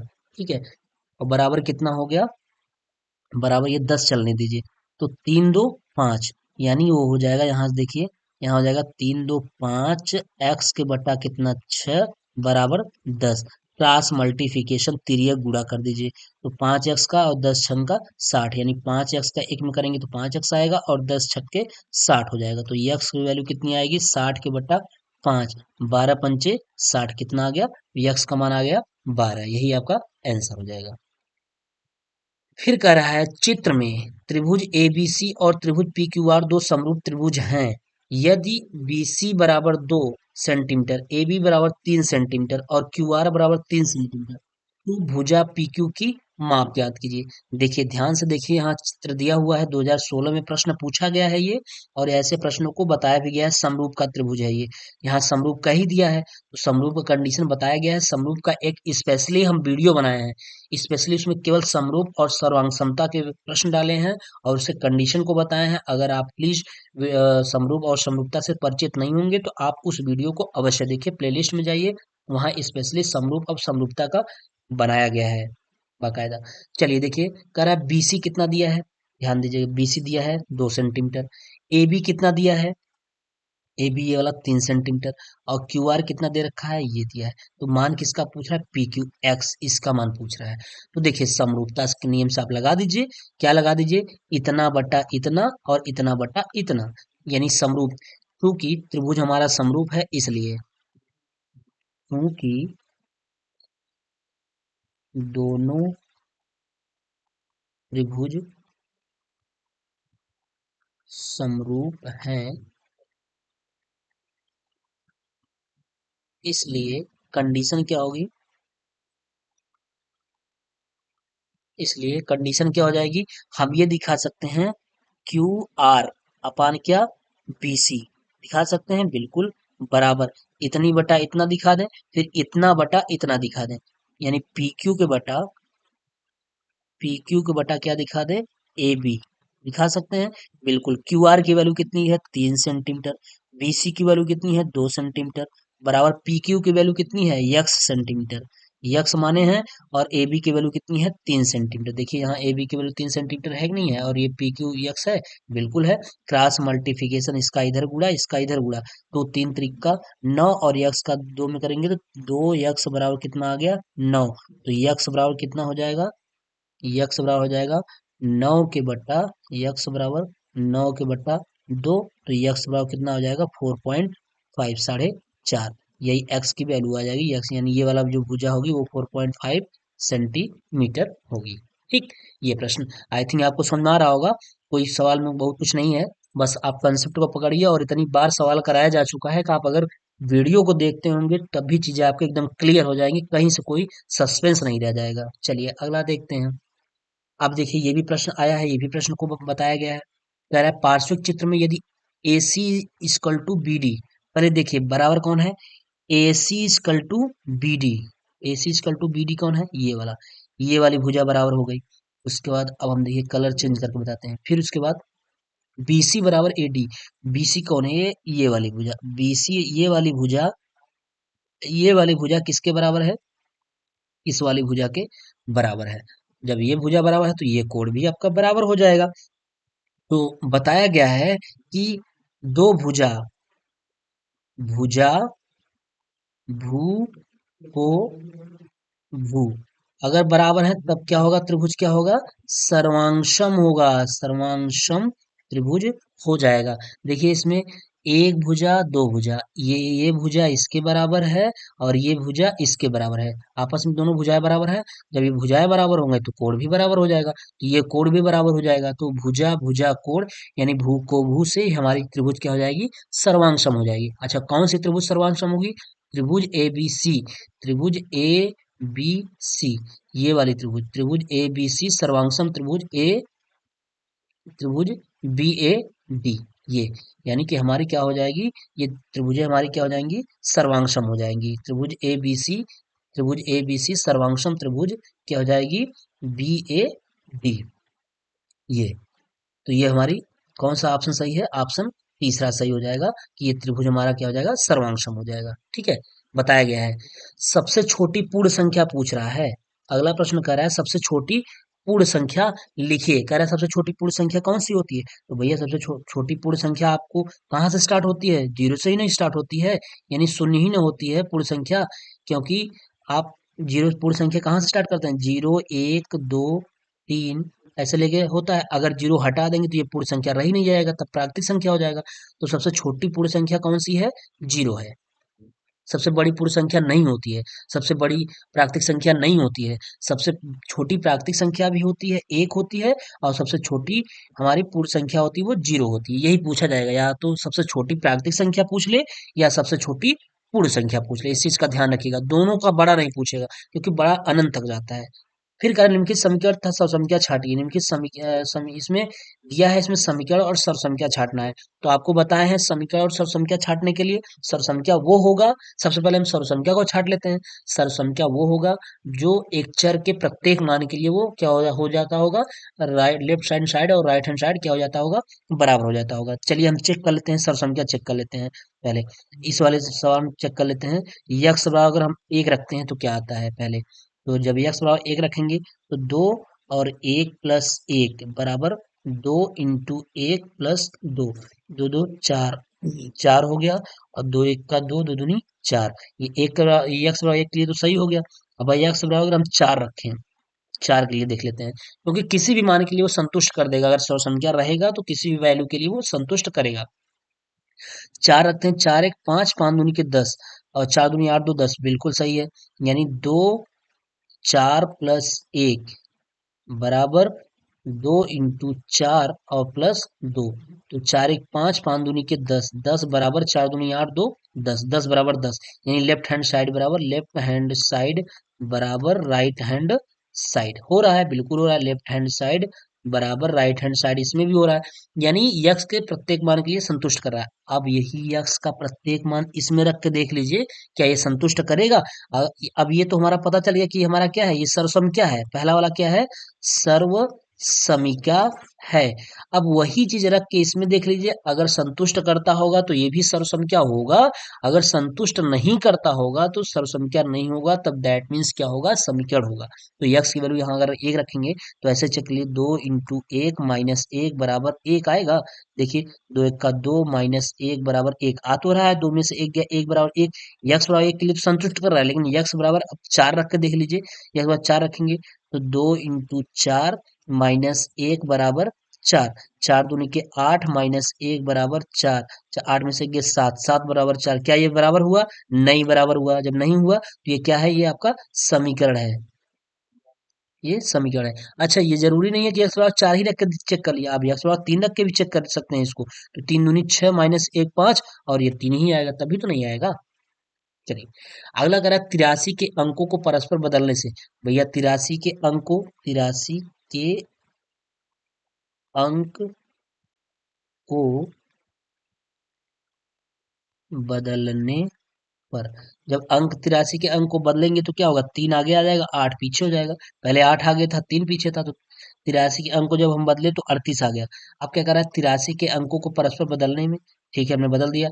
बदलने में प्राप्त संख्या, प्राप्त क्या हो गई संख्या, अड़तीस को मूल संख्या से, मूल संख्या क्या थी तिरासी, मूल संख्या से घटाने पर, यानी अब आप तिरासी में से क्या घटा दीजिएगा, अड़तीस घटा दीजिएगा। तिरासी में जब अड़तीस घटाइएगा तो कितना आएगा, तेरह में साठ गए, कितना हो जाएगा, तेरह में साठ गए पांच, और यहाँ का कितना बचा, सात, सात में से तीन गए चार, 45। यही पूछ रहा है, घटाने से कौन सी संख्या मिलती है, तो वो संख्या कौन सी मिलती है, 45 मिलती है।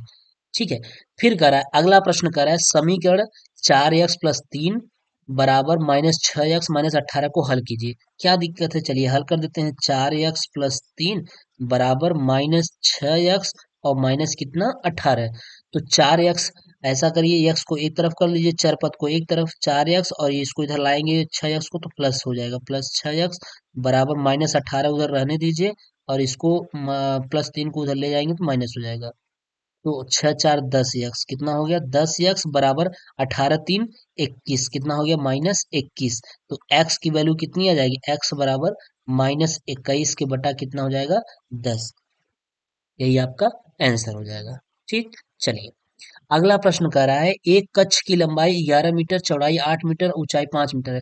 कक्ष के चारों दीवारों का क्षेत्रफल, देखिए ध्यान दीजिए, उस कक्ष का क्षेत्रफल नहीं पूछ रहा है, क्या पूछ रहा है, कक्ष के चारों दीवारों का क्षेत्रफल। तो कक्ष के चारों दीवारों का क्षेत्रफल बराबर फार्मूला होता है, दो एल प्लस बी, दो लंबाई और दो चौड़ाई होती है, और इंटू एक ऊंचाई हो जाती है। ठीक, ये हो गया। तो लंबाई कितना दिया, 2 × 11 मीटर लंबा है प्लस 8 मीटर चौड़ा है और 5 मीटर ऊंचा है। यही तो कह रहा है। 11 × 8 = 88। कितना हो गया, सॉरी ये प्लस है, 11 8 है ना, 11 8 = 19। 2 × 19 और इंटू 5, तो 19 दूना 38 इंटू 5, तो गुणा कर दीजिए। 5 × 8 = 40 का 0, हाथ लगा 4, 5 × 3 = 15, 15 × 4 = 19। कितना आ गया, 190। क्या क्षेत्रफल है ना, और दिया किस में है, सब मीटर में है, तो 190 वर्ग मीटर, यही क्या हो जाएगा, आंसर हो जाएगा। चलिए अगला सवाल कह रहा है कि x x square plus 1/x² का मान ज्ञात कीजिए, जबकि यक्स प्लस 1/x=2। ये सवाल बहुत ही इंपॉर्टेंट है, पूछना तय है, 100% पूछा जाता है। इसलिए आप ऐसे सवालों को प्रैक्टिस कर लीजिए ज्यादा से ज्यादा। तो देखिए यहाँ दिया है, वैल्यू क्या दिया है, यक्स प्लस 1/x=2 दिया है। हमने बताया था जब ऐसा सवाल रहे और यहाँ अगर स्क्वायर का है तो दोनों तरफ पक्षों का आप वर्ग कर लीजिएगा, आराम से ये मिल जाएगा। तो x प्लस 1/x² बराबर 2 का स्क्वायर हो गया। इसका वैल्यू खोल दीजिए, a प्लस बी का होल स्क्वायर हो जाएगा। a² plus b² plus 2a into B, X into a1/x बराबर कितना, 2 दूनी के 4। यह x से x कैंसिल हो जाता है, तो क्या बचा, यहाँ हो गया x² प्लस 1/x² प्लस 2 बराबर 4। अच्छा यहाँ देखिए, x² प्लस 1/x² की वैल्यू पूछ रहा है और x प्लस 1/x का मान दिया ही है। ठीक है, तो इसी का मान तो पूछ रहा है, इसी को रोके रखिए। x² प्लस 1/x² बराबर 4 और 2 को उधर कर दीजिए -2। तो x² प्लस 1/x² बराबर 4 में से 2 गया 2, यही आपका क्या आ जाएगा, आंसर। यही तो पूछ रहा था, x² प्लस 1/x² का मान बताइए। ये देखिए यही मान पूछ रहा है, तो ये हमने लगा दिया, x² प्लस 1/x² = 2 होगा। ठीक, ये हो गया।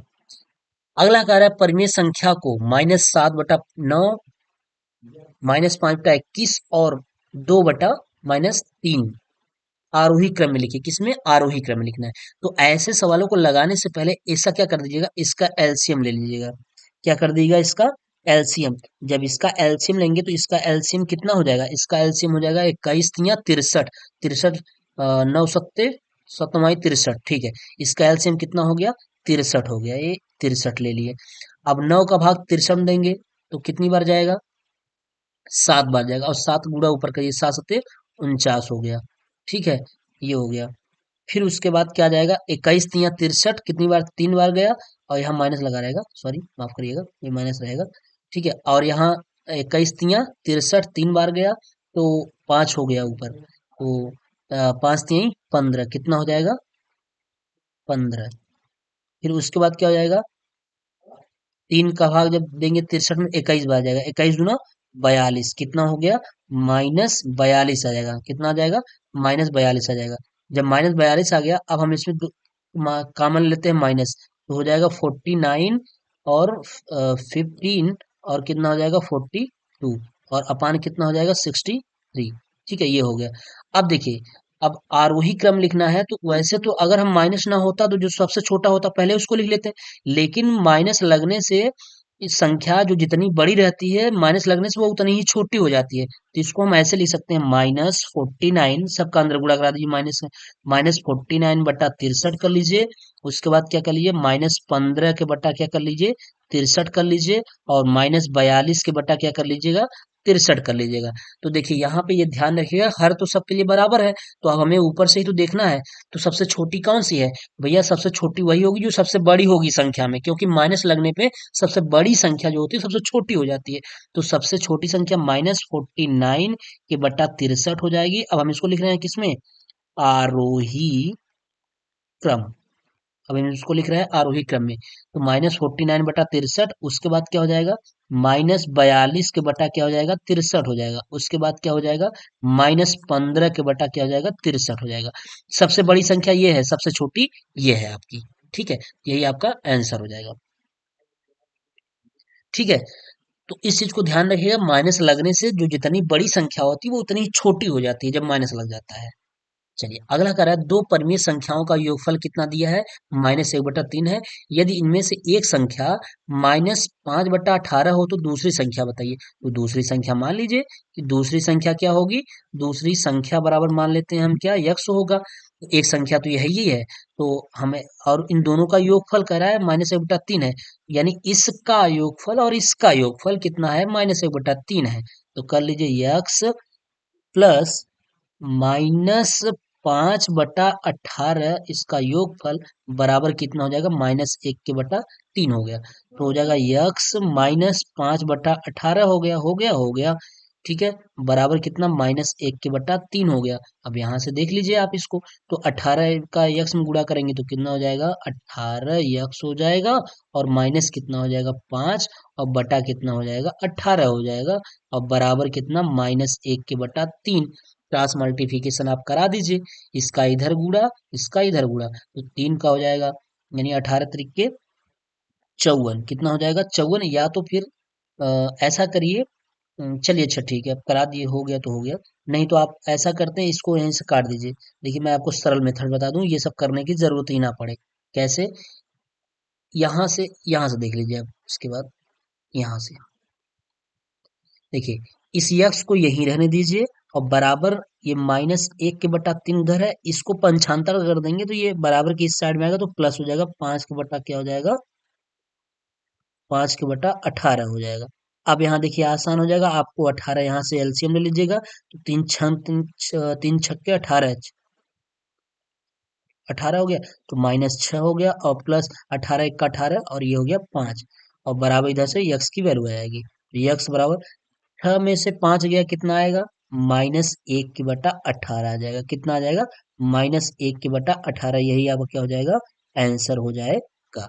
ठीक है, तो दूसरी संख्या क्या होगी, -1/18 होगी। अगर आप इसको चेक करना चाहते हैं तो -1/18 और -5/18 जोड़ेंगे ना, तो आपका -1/3 ही आएगा। कैसे, मैं दिखा रहा हूँ, -5 और -1 कितना होगा, -6/18 हो गया। तो 6 तरीके 18 कितना आया, -1/3। उत्तर की जांच हो गई। -1/3 आया कि नहीं आया ये वाला। ठीक, चलिए।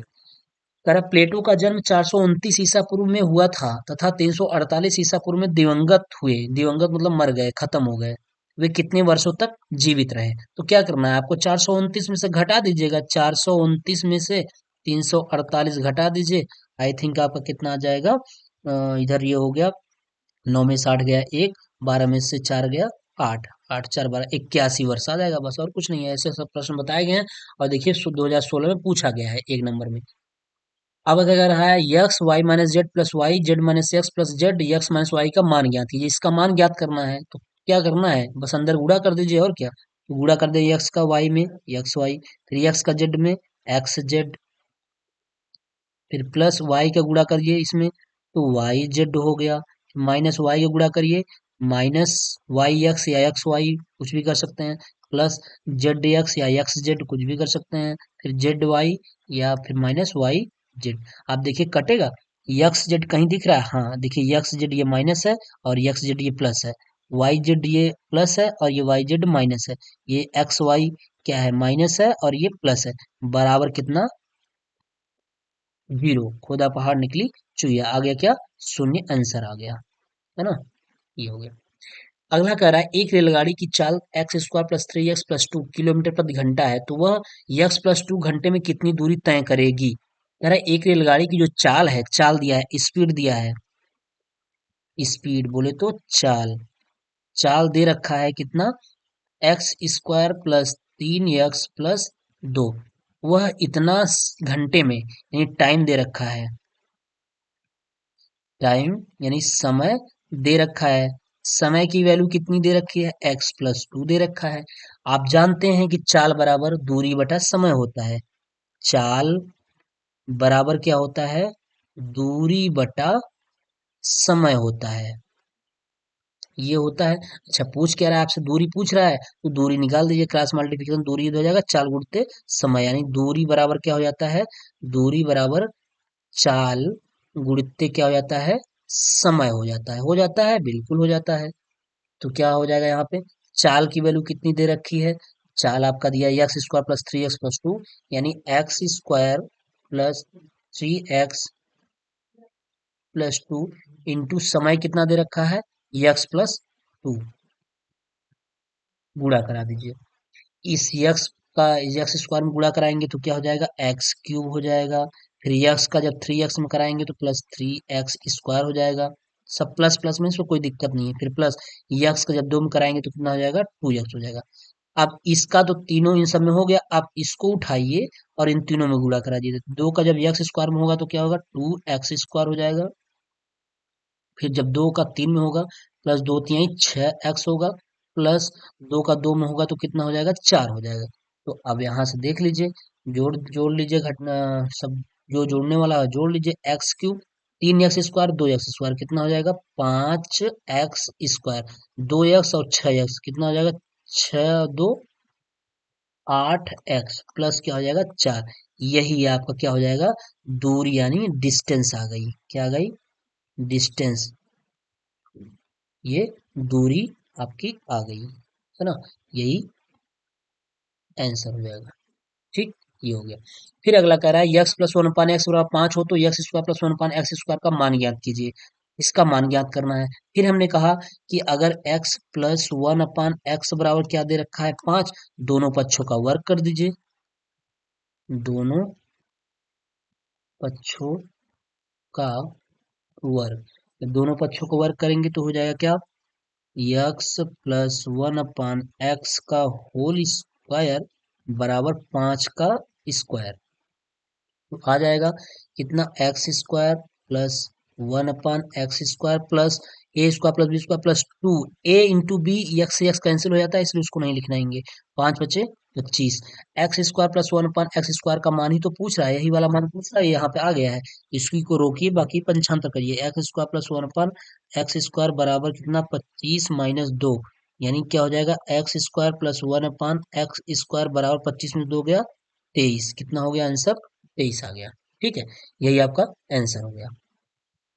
फिर क्या रहा है, 12/5 बराबर 2/5 प्लस 2/x, सॉरी 2x/5 में x का मान निकालना है। कोई दिक्कत नहीं है, हो जाएगा 12/5 बराबर 2/5 और प्लस 2x/5 में x का मान निकालना है। ऐसा करिए, इसको रोके रहिए, इसको पंक्षांतर कर दीजिए तो क्या हो जाएगा, 12/5 माइनस 2/5 बराबर क्या हो जाएगा, 2x/5। तो देखिए ये हर बराबर है तो 12 में से 2 गया, कितना आ जाएगा, 10। 10 के बटा क्या आ जाएगा, 5, बराबर कितना हो गया, 2x/5। तो इसको इधर लिख लीजिए, हम इसको लिख सकते हैं 2x/5 और बराबर क्या हो जाएगा, 10/5। 5 दूनी के 10, ये हो गया। तो यहाँ से हो जाएगा, बच जाएगा 2x/5 बराबर कितना, 2, क्रॉस मल्टीप्लिकेशन तो 5 दूनी के 10, ये हो जाएगा 2x बराबर 10। आपको एक स्टेप बाय स्टेप समझाया जा रहा है, अदरवाइज ये एक नंबर का सवाल है, आपको 2 लाइन में हो जाएगा। तो यक्स बराबर, लेकिन आपको स्टेप बाय स्टेप समझाने के लिए ये सब कर रहे हैं, इतना बड़ा 2 पंचे 10, तो यक्स बराबर कितना आ गया, 5। यही आंसर हो गया। चलिए अगला देखिए, -9/11 के योगात्मक प्रतिलोम। स्वाभाविक सी बात है, -9/11 का योगात्मक प्रतिलोम क्या होता है, प्रतिलोम हमने बताया चिन्ह वही रहेगा, माइनस ही रहेगा, लेकिन हर का अंश अंश का हर हो जाता है। -11/9 हो जाएगा। ठीक है,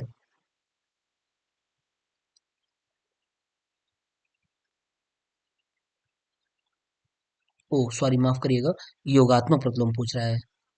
माफ करिएगा, माफ करिएगा, ये इसका योगात्मक जो प्रतिलोम हो जाएगा ना, वो -9/11 क्या हो जाएगा, चिन्ह केवल परिवर्तन होगा। योगात्मक प्रतिलोम पूछ रहा है ना, तो ये क्या हो जाएगा, 9/11 हो जाएगा। क्या हो जाएगा, 9/11। ठीक, ये हो जाएगा। ठीक है, क्योंकि योगात्मक प्रतिलोम में जोड़ने पर 0 होना चाहिए। तो -9/11 में जब हम जोड़ेंगे, प्लस 9/11 जोड़ेंगे, इसका वैल्यू कितनी हो जाएगी, 0, क्योंकि इससे ये कैंसिल हो जाएगी। फिर कह रहा है, एक त्रिभुज का क्षेत्रफल 48 वर्ग सेंटीमीटर, यदि उसकी ऊंचाई 8 सेंटीमीटर हो, त्रिभुज के आधार की माप। तो त्रिभुज का क्षेत्रफल बराबर, सारे प्रश्न पूछे गए हैं, देखिए 2017 में ये सब जो प्रश्न सब है पूछे गए हैं। 1/2 गुणित आधार गुणित ऊंचाई, ये होता है।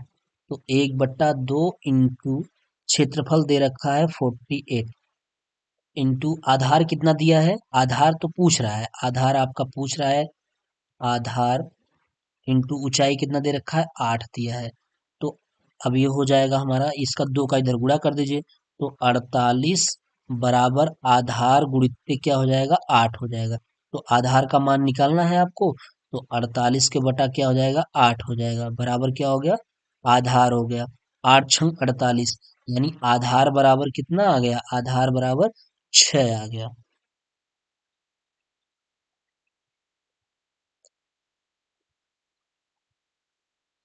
देखिए एक चीज छूट रहा है, 48 इंटू 2 है यहाँ पे, ये छूट रहा है 2, ठीक है, यहाँ पे 2 रख लीजिएगा, ठीक है। तो 8 छंग 48, 6 इंटू 2, आधार बराबर 6 दूनी के 12 आ गया, कितना आ गया, 12 सेंटीमीटर,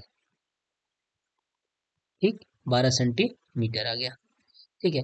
अगला ये सवाल है, ये बोर्ड मास से संबंधित सवाल है, देख लीजिएगा क्या कह रहा है, -5 फिर -45 भागे -15, माइनस क्या, 15, -15 फिर प्लस -3 इंटू 5।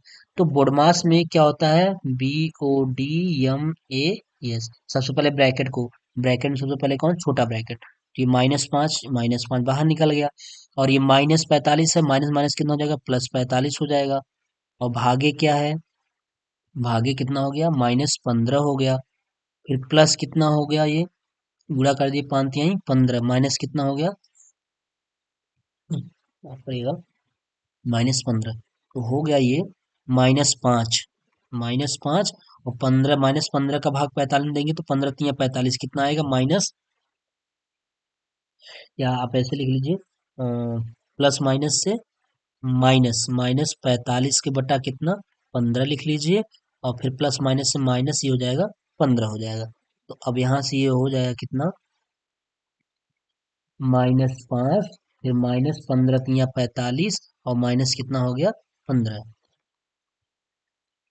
कितना आ जाएगा, 15 5 20 3 23 आ जाएगा, -23, यही सब क्या हो जाएगा, आंसर हो जाएगा, ठीक, ये हो गया। अब ये वाला सवाल, अभी इसका 2 3 सवाल बताया जा चुका, आप इसको सवाल को कर लीजिएगा, और करने के बाद कमेंट करिएगा प्लीज कितना आंसर आ रहा है, ठीक है। चलिए, -4/9 का गुणात्मक प्रतिलोम पूछ रहा है, क्या कह रहा है, -4/9 का गुणात्मक प्रतिलोम, तो बताइए -4/9 का गुणात्मक प्रतिलोम कितना हो जाएगा, तो बताइए। अब ये गुणात्मक प्रतिलोम पूछ रहा है, इसके पहले योगात्मक पूछ रहा था, तो गुणात्मक प्रतिलोम कितना हो जाएगा, ये -9/4 हो जाएगा, क्योंकि गुणात्मक प्रतिलोम में गुणा करने पर क्या होना चाहिए, -4/9 का गुणा करने पर -9/4 गुणा करने पर वैल्यू कितनी होनी चाहिए, 1 होनी चाहिए, तो ये 4 से 4 कैंसिल, 9 से 9 कैंसिल, माइनस माइनस प्लस हो जाता है, ठीक है, ये हो जाएगा। फिर कह रहा है 5 पुस्तकों का मूल्य 7 पुस्तकों के मूल्य मूल्य ₹72 कम है, एक पुस्तक का मूल्य ज्ञात कीजिए, तो मान लीजिए, माना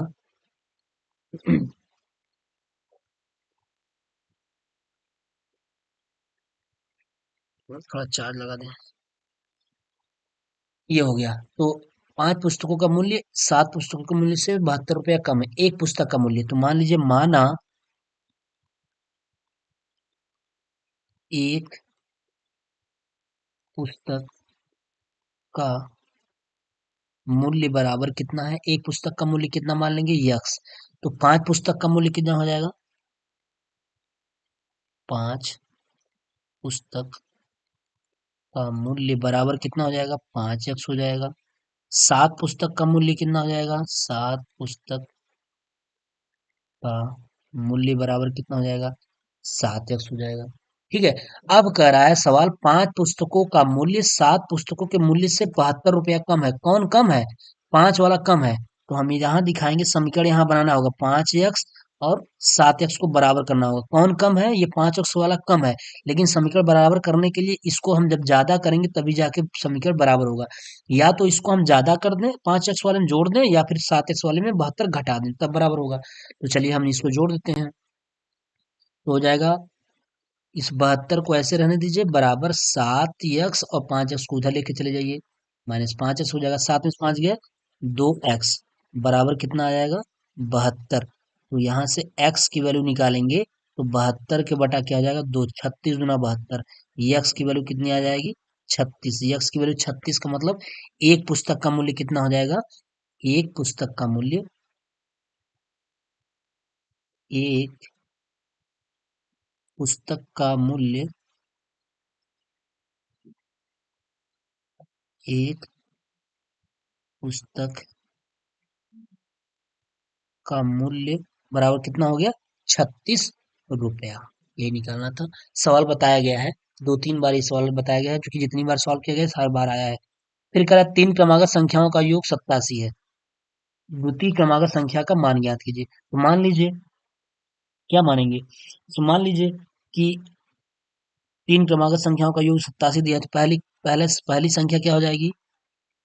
पहली संख्या बराबर यक्स, दूसरी संख्या बराबर क्या हो जाएगी? यक्स प्लस 1 हो जाएगी। तीसरी संख्या बराबर, तीसरी संख्या बराबर क्या हो जाएगा? X plus 2।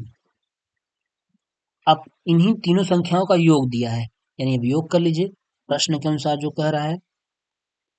प्रश्नानुसार क्या कह रहा है? x plus x plus 1 plus x plus 2 बराबर कितना? 87। तो जोड़ दीजिए 1 2 3 एक्स, यानी यक्स वाला ये जुड़ जाएगा।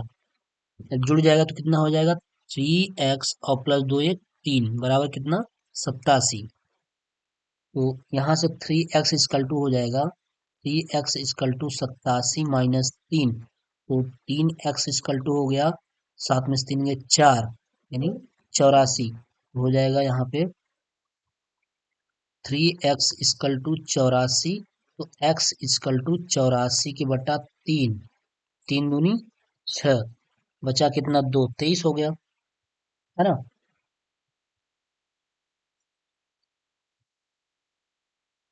28, अच्छा 84 83 यानी कि 84, ठीक है। 3 दूनी 6, बचा कितना? 2, 24, 3 अट्ठे 24, 28। यक्स का मान 28 आ गया, लेकिन वो कौन सा पूछ रहा है? द्वितीय क्रमांक। और द्वितीय क्रमांक तो आप क्या माने हैं? X plus 1। तो यहाँ लिखिएगा कि द्वितीय द्वितीय क्रमागत संख्या बराबर कितना हो जाएगा? यक्स प्लस 1 माने हैं, तो क्या हो जाएगा? 28 और प्लस 1 बराबर कितना हो जाएगा? 29। सही आंसर हो जाएगा। ठीक है, चलिए। एक आयत की लंबाई 10 सेंटीमीटर, चौड़ाई 6 सेंटीमीटर। आयत का परिमाप, आयत का परिमाप, आयत का परिमाप पेरीमीटर पूछ रहा है, तो होता है 2 लंबाई प्लस चौड़ाई। तो 2 इंटू लंबाई 10 प्लस चौड़ाई 6, 2 इंटू 10 6 16 16 दूना 32 सेंटीमीटर। ये आंसर हो गया। ठीक। अगला देखिए, एक बर्तन में 7,800 यानी 7,800 घन सेंटीमीटर पानी है। बर्तन में कितने लीटर पानी होगा? तो आपको पता होना चाहिए कि 1000 घन सेंटीमीटर बराबर 1000 घन सेंटीमीटर बराबर क्या होता है? बराबर 1 लीटर होता है। क्या होता है? 1 लीटर। यानी 1 लीटर बराबर कितना होता है? 1000 घन सेंटीमीटर। तो कितना है? 7,800 घन सेंटीमीटर कितना लीटर होगा? तो आप क्या करेंगे? 7,800 घन सेंटीमीटर में लीटर बराबर हो जाएगा कितना? 7,800 में कितने से भाग दे देंगे? 1000 से आप भाग दे देंगे, तो एक जीरो से एक जीरो, 2 जीरो से कैंसिल हो गया, आया 78 के बटा 10 लीटर। कहने का मतलब क्या हुआ? जब 10 का भाग देंगे, 10 सत्ते 70, 7.8 लीटर। यही आंसर हो जाएगा। ठीक, चलिए। करा 114, 380 और 133 का महत्तम समापवर्तक एचसीएफ पूछ रहा है। एचसीएफ यही पूछ रहा है, मसा पूछ रहा है। तो चलिए भाग विधि से मसा लगा देते हैं। तो 114 का सबसे पहले हम किसमें भाग देंगे? 114 का भाग देंगे हम 133 में। तो कितनी बार जाएगा? एक बार। तो 114 हुआ। तो 13 में से 4 गए 9, और यहाँ बचा 2 में से गए 19। अब 19 का भाग 114 में देंगे तो 114। तो 19 छक्का कितना होता है? 114 होता है। कट गया, यानी 114, 114 और 133 का मसा कितना हुआ? 19 हुआ। अब अभी एक और बचा है, 380। तो जो इन दोनों का मसा हुआ 19, 19 से ही आप भाग दे दीजिएगा किसमें? 380 में। तो 19 दूना 38, कितना आ गया? 380। कितना आ गया? 380। यानी ओवरऑल मसा कितना हो गया? ओवरऑल मसा 19 हो गया। कितना हो गया? 19। किसका किसका? 114,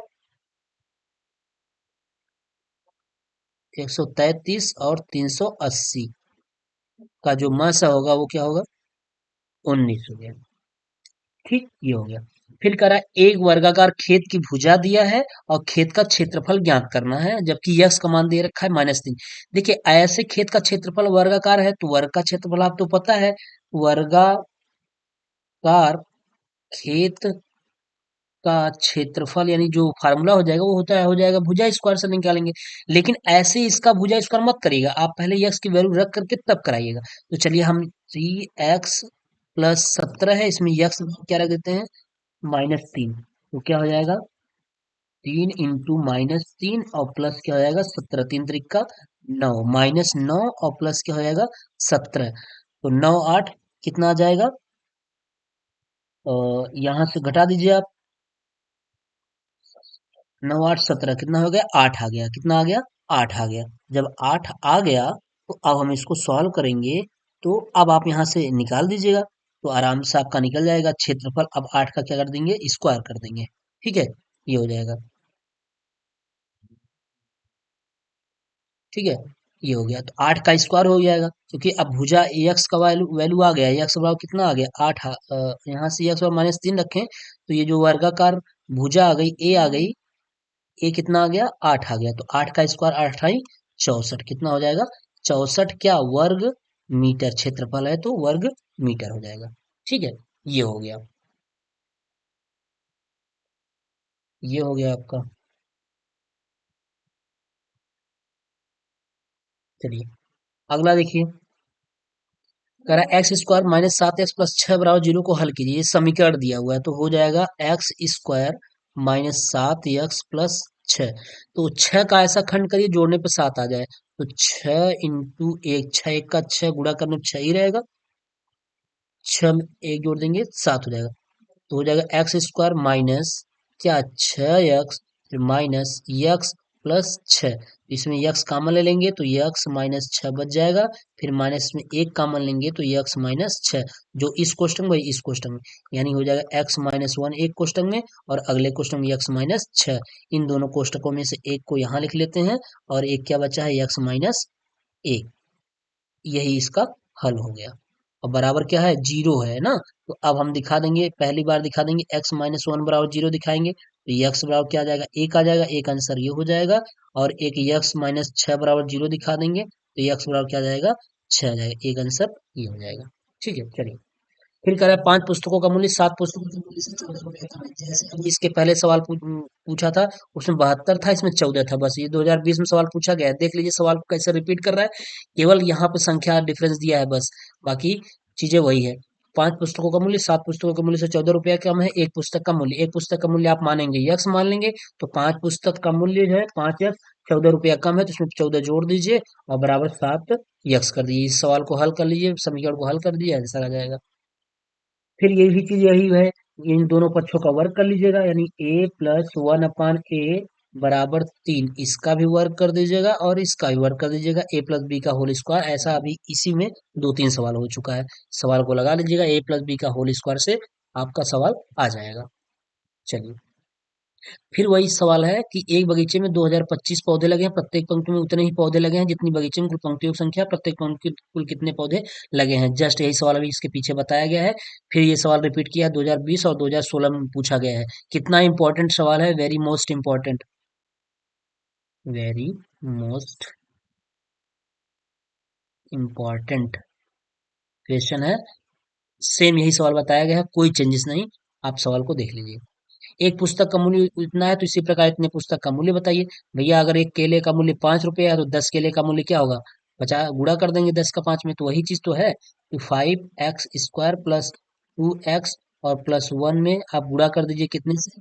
2x प्लस 5 से गुणा कर लीजिए। तो गुणा करिए, 2 पंचे 10, x घाते 3 आ जाएगा, फिर 2 का इसमें 2 दूनी 4x हो जाएगा, प्लस 2x का 1 में होगा तो 2x हो जाएगा, फिर प्लस अब 5 का गुणा कराइए इन सब में, तो हो जाएगा 5 × 5 = 25x², फिर प्लस 5 दूनी के 10x प्लस 5 × 1 = 5, तो हो जाएगा कितना? 10x³ प्लस कितना हो जाएगा? 4x और 2x और 10x जुड़ जाएगा, 4 × 2 = 6, 6 6 10 16, कितना हो जाएगा? 16x हो जाएगा। कितना हो जाएगा? 16x हो गया। ठीक है,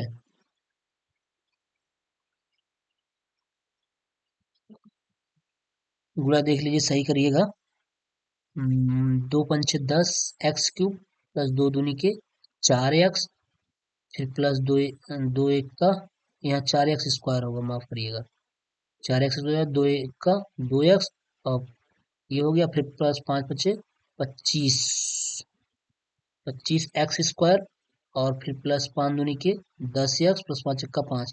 अब ये हो जाएगा 10x³ और 25 × 4 कितना हो जाएगा? 25 × 4 = 29, कितना हो जाएगा? यहाँ हो जाएगा 29x²। ठीक, और प्लस 10 × 2 = 12, 12x और प्लस 5, यानी आंसर हो जाएगा। आंसर क्या हो जाएगा एक बार फिर से बता देते हैं, यहाँ पे देख लीजिए। ये हो जाएगा आंसर 10x हो जाएगा, 10x³ plus 29x² plus 12x और प्लस 5, यही आंसर हो गया। चलिए अगला प्रश्न देखिए क्या कह रहा है। स्तंभाकृत यानी हिस्टोग्राम और स्तंभ बार यानी आरेख, इसका क्या पूछ रहा है? इसमें दो अंतर बताइए। कह रहा है हिस्टोग्राम और बार डायग्राम में अंतर। तो चलिए, ये 2021 से पूछा गया है, इंपॉर्टेंट प्रश्न है। तो एक तरफ डालते हैं इस हिस्टोग्राम और एक तरफ डालते हैं बार डायग्राम, बार डायग्राम, और हम दो अंतर इसका दे देते हैं आपको। चलिए पहला लिख दीजिए। पहला तो ये होता है कि ये जो होता है सीरीज में, इसका जो डेटा होता है सीरीज में होता है, यानी इसका डेटा श्रेणीबद्ध, या ऐसे कर लीजिए, श्रेणीबद्ध डेटा देता है, श्रेणीबद्ध डेटा देता है। कौन? हिस्टोग्राम। और इसमें क्या होता है? ये मात्रात्मक डेटा देता है, यह मात्रात्मक डेटा देता है। अब दूसरा लिख लीजिए। दूसरा क्या होगा कि इसमें जो है अलग अलग तत्व प्रदर्शित करता है, यानी यह अलग अलग तत्व प्रदर्शित करता है।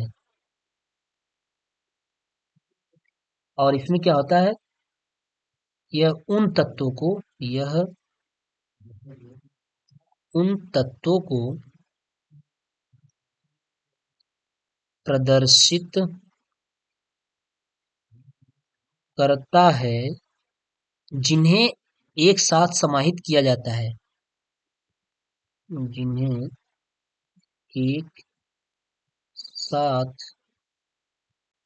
समाहित किया जाता है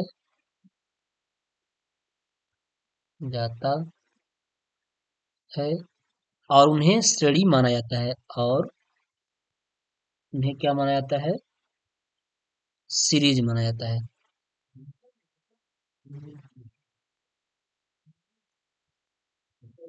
ठीक है, इसको याद रख लीजिएगा, ये पूछा गया है 2021 में, इसको याद रखिएगा। ठीक है, चलिए अगला देखिए, कह रहा है x square minus x x cube plus x square plus x का मस है। तो सबसे पहले हम क्या ले लेते हैं, एक्स स्क्वायर माइनस एक्स, इसका निकाल लेते हैं, और इधर ये हो जाता है x cube plus x square plus x, इसका निकाल लें, क्या मस है। ठीक, तो इसमें यक्स कॉमन लेंगे तो क्या बनेगा, यक्स माइनस वन, और इसमें यक्स कॉमन लेंगे तो क्या बनेगा, यक्स स्क्वायर प्लस यक्स अब प्लस वन हो जाएगा। म सा मतलब वो होता है जो उभयनिष्ठ हो, क्या हो, जो उभयनिष्ठ हो। तो उभयनिष्ठ यानी जो दोनों मिल रहा है, कौन, यक्स ही मिल रहा है, तो इसका म सा क्या हो जाएगा, म सा इक्वल टू एक्स होगा। ठीक, ये हो जाएगा। फिर कह रहा है अगला, three X square, sorry, three X cube Y cube four X Y square में भाग देना है छह वाई स्क्वायर, छह एक्स स्क्वायर वाई का, तो भाग दे दीजिए, three X cube Y cube भागे या छह एक्स स्क्वायर वाई का। देखिए दो घात से ये यहाँ से दो घात कैंसिल हो गया, एक घात से यहाँ दो घात कैंसिल हो गया, एक घात कैंसिल हो गया, तो क्या बचा है, और तीन दूनी के क्या हो गया, छह, यानी बचा क्या, दो घात कटा है तो ऊपर का एक यक्स का एक घात बचा है और वाई का भी एक घात बचा है, और बटा कितना है, दो। ठीक है, चार एक्स वाई क्यूब,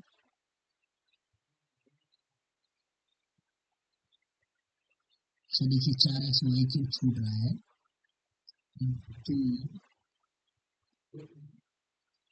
यहाँ देख लीजिए, इसको देख लीजिए यहाँ पे, देखिए three X cube Y cube into चार एक्स वाई क्यूब बटा कितना, छ एक्स स्क्वायर वाई, पहले तीन दूनी के छह हो गया दो, अब दो से काटिए, दो दूनी के चार हो गया। अब देखिए ये कट गया, अब यहाँ से यक्स स्क्वायर, ये दो घात से इसका दो घात कैंसिल, एक घात बचा है, y से यहाँ भी दो घात, एक घात कैंसिल, दो घात बचा है, यानी हम लिख सकते हैं क्या, X Y square into X Y cube. अब इसको जब करेंगे गुणा में घात जुड़ता है, तो यक्स का यक्स कितना हो जाएगा, एक्स स्क्वायर, और वाई घाते तीन दो पांच, तो हो जाएगा यक्स स्क्वायर वाई घाते पांच, यही होगा। एक बार फिर से चेक कर लीजिएगा, तीन दूनी छह, दो दूनी चार, ऊपर ये दो हो गया, ठीक है, और इधर घात दो है, और इधर घात यक्स का तीन एक चार है, तो दो घात कैंसिल, दो घात बचा रहा, और वाई का तीन तीन छह घात है, तो एक घात कैंसिल हुआ, तो वाई का वाई घाते पांच बचा।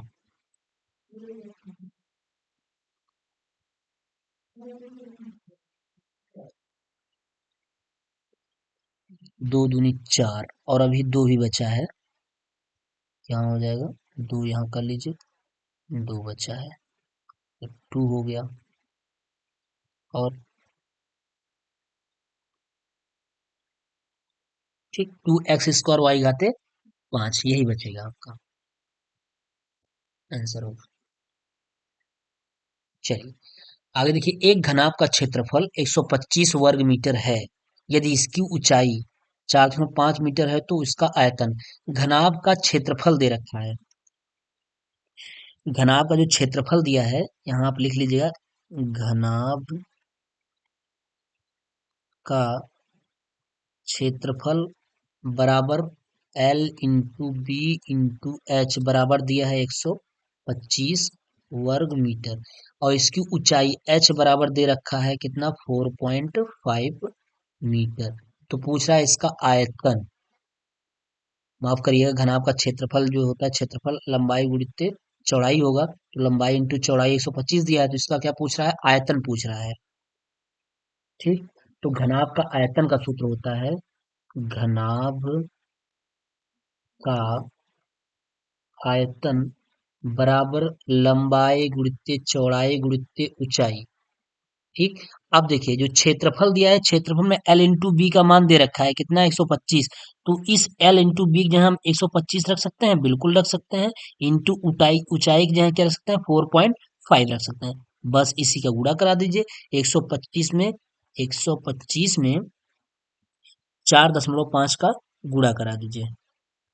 4.5, 5 × 5 = 25 का ही 5 हाथ लगा 2, और 5 दूनी 10, 2 12 का ही 2 हाथ लगा 1, 5 1 का 5 1 6, तो 4 पंचे 20, और 4 दूनी 8, 2 10, 4 1 का 4 1 5, तो हो गया 5 2 6 5, एक अंक पे दशमलव, 562.5 आ गया, 562.5 क्या, घन मीटर। क्या आ गया, घन मीटर, यानी घन मीटर। ठीक है, ये यहाँ जो घना का क्षेत्रफल दिया था, क्षेत्रफल फार्मूला हमेशा लंबाई गुणित ऊंचाई होता है, सॉरी लंबाई गुणित चौड़ाई होता है। तो लंबाई गुणित चौड़ाई बराबर 125 दे रखा है, और ऊंचाई दिया ही है, तो आयतन में लंबाई और चौड़ाई मिल ही जाएगा, इंटू ऊंचाई दिया है, ये हो गया। फिर अगला कह रहा है कि x² - 4x - 5 व्यंजन को पूर्ण वर्ग बनाकर गुणनखंड कीजिए। इसको कह रहा है, इसका पूर्ण वर्ग बना करके आपको क्या करना है, गुणनखंड करना है। तो इसका जब पूर्ण वर्ग बनाएंगे तो 5 का 5, 5 में से गया 4, यानी इसको हम लिख लगा सकते हैं x² - 4x - 5, ये द्विघात समीकरण जैसा है, उसी को पूर्ण वर्ग बनाना है। यानी x² 5 का ऐसा खंड करिए कि घटाने पर 4 आ जाए, और गुणा करने 5 ही रहे, 5 इंटू 1 और 5 माइनस 1, तो हो जाएगा -5x, और प्लस क्या, 1x - 5। तो यहाँ क्या हो जाएगा, x कॉमन लेंगे तो x - 5 हो जाएगा, और प्लस 1 कॉमन लेंगे तो x - 5 हो जाएगा, जो इस कोष्टक में है वही इस कोष्टक में, तो हो जाएगा x+1, और कितना हो जाएगा, x - 5, यही आपका आंसर हो गया। ठीक, ये हो गया। चलिए अगला प्रश्न, बस यही लास्ट हो गया। तो ये आपके प्रश्न थे अति लघुत्तरी पवन के जितने भी, पवन सीरीज के जितने भी अति लघुत्तरी प्रश्न थे, अति लघु प्रश्न सब करा दिए गए हैं, सारे करा दिए गए हैं प्रश्न, और आपका बहुविकल्पी भी हो गया है, बहुविकल्पी भी करा दिया गया है। आप अगर एक बार देख लेंगे इसको, एक से दो बार देख लेंगे, तो आपका राजन से भी कराया जा चुका और पवन से भी कराया जा चुका, तो चीजें बिल्कुल अच्छी हो जाएंगी, कहीं से आपको कोई दिक्कत नहीं होगा, सारी चीजें क्लियर हो जाएंगी। ठीक है, तो दोस्तों आपसे रिक्वेस्ट है कि अगर आप हमारे चैनल पे नए होंगे तो प्लीज मेरे चैनल को सब्सक्राइब कर लीजिएगा, और अपने दोस्तों के साथ अवश्य शेयर करिएगा। और वीडियो देखने के बाद, काफी मेहनत किया जाता है आपके साथ, वीडियो देखने के बाद प्लीज लाइक और कमेंट अवश्य किया करें। फीडबैक तो नेसेसरी होता है, कि प्लीज आप फीडबैक दें कि आपको वीडियो कैसा लगा, कैसा नहीं लगा, या आपको किस चीज की और आवश्यकता है, क्या चीजें अब और आपको चाहिए जिसमें आपको दिक्कत हो रही है। अगर आप कमेंट करते हैं तो अवश्य आपके जो भी चीजें रहेंगी, जो भी चीजें दिक्कत रहेगी, उसको अवश्य क्लियर कराया जाएगा। तो ठीक है दोस्तों, मिलते हैं फिर नेक्स्ट वीडियो में, तब के लिए बाय।